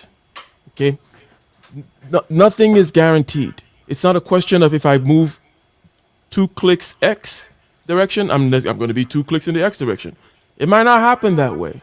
Okay? I made a stream called It's Not About the Move, it's about your ability to make movements, right? So that there inculcates the idea that I'm just going to be making moves. I'm going to be in the habit of making moves. I'm going to be in the habit of solving problems. And you never quite know when this will click with that and click with the third thing. Just keep on being in that frame of mind. We have many examples of how that has resulted in multi-billion-dollar companies being formed, such as Airbnb, for example. Airbnb was formed because this guy was just solving a problem for a conference. Okay, that was not his plan. His plan was to do some other app thing, but you never quite know. I'm sure there are many things that he tried like that failed, And people around him, those who are like to question things like that, are like, why do you keep trying stuff? Well, if you don't keep trying stuff, you're not going to form Airbnb and become a multi-billionaire. That's why you keep doing stuff. So a one-dimensional mover stays stuck in their environment. They want to be with the like. They want to see people like them. They want to stay in their little zone. They never quite move beyond that. And you mentioned that it is not about intelligence. A two-dimensional mover will move out, okay? A three-dimensional mover will take even more steps and look at the two-dimensional movement as just another stepping stone to possibly other movements. And as you move out further and further, the more uncertain things become.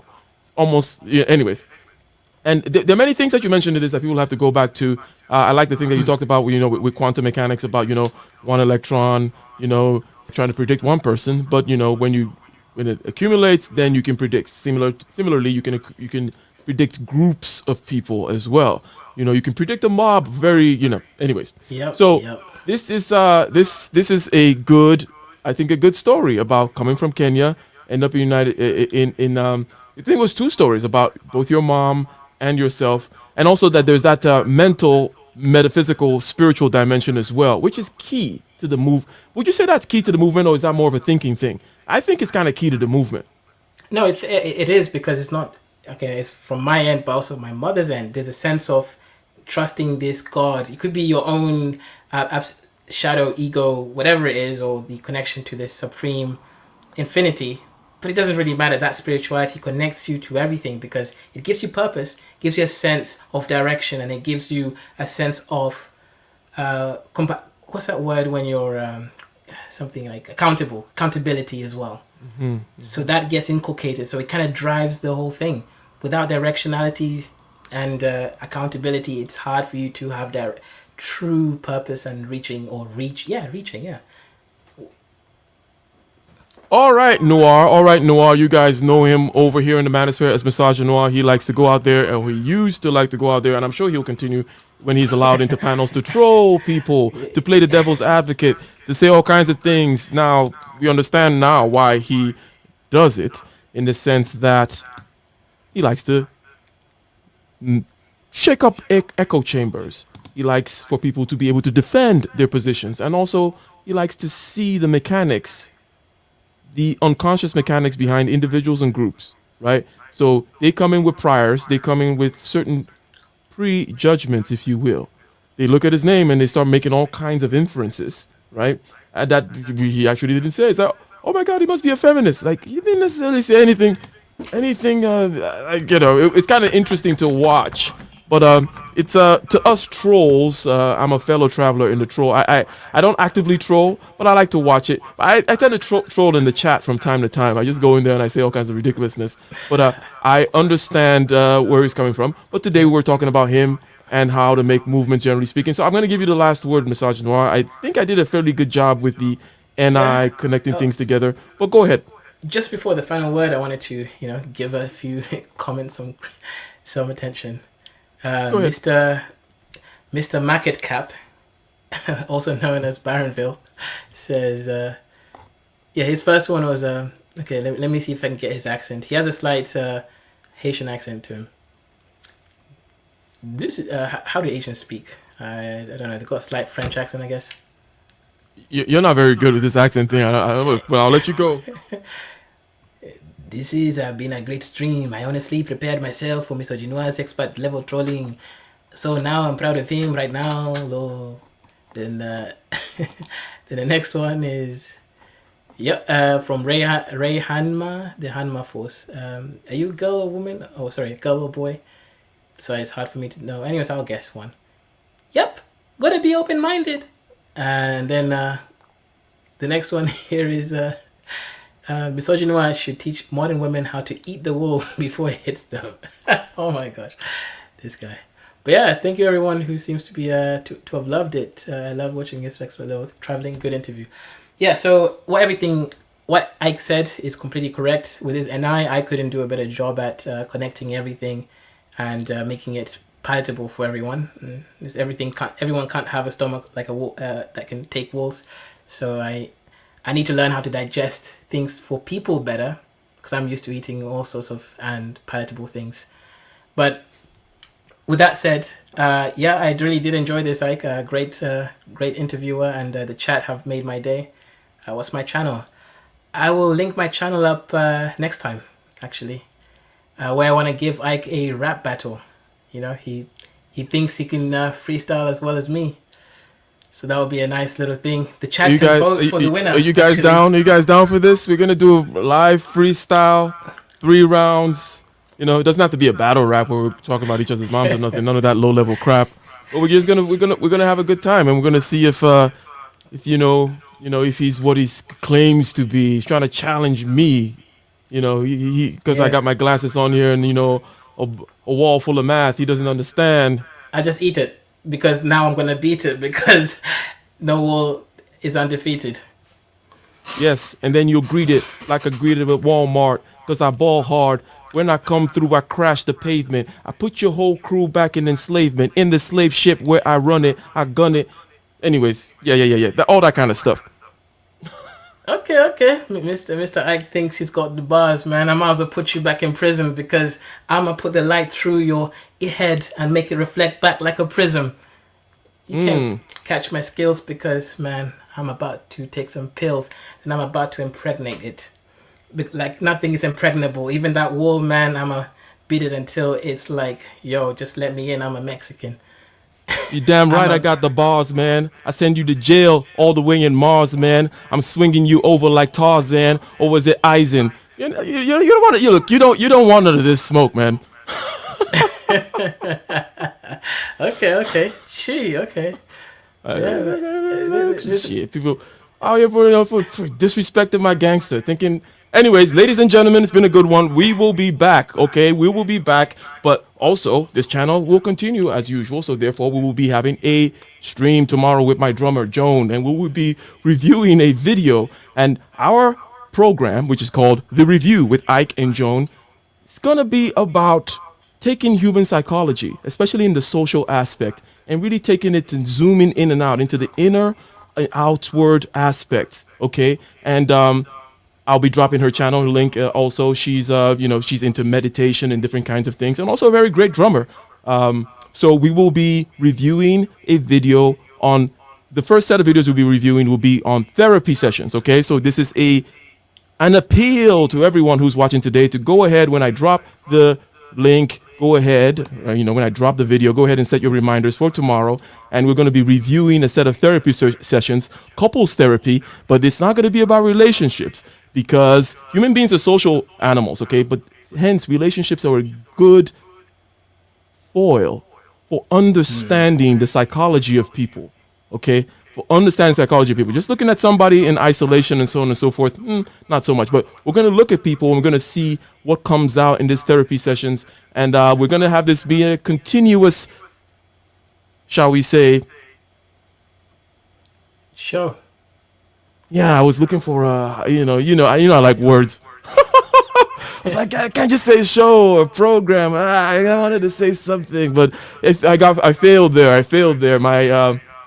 My NE wasn't working. I guess I spent it all freestyling with you.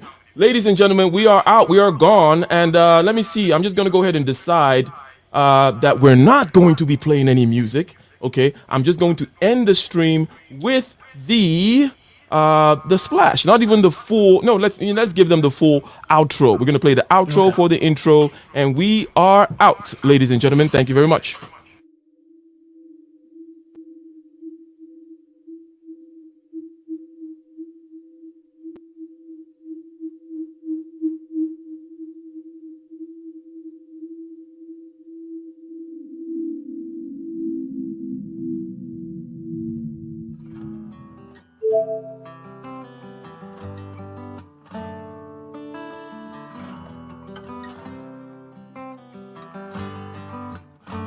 In the den of iniquity, vicinity no pretty, calamity fi hit we any moment, what's a pity. Tomorrow never certain, what was behind the curtain, the face of evil lurking with the shifty eyes averting. It's not a steady bubble, that either pop or topple, many will fall and stumble, let the dozers gather rubble. From LA to Colorado, Guinea to Burkina Faso, cannons could reach the towers and the troops will storm the castle. I say, run, come, we get it.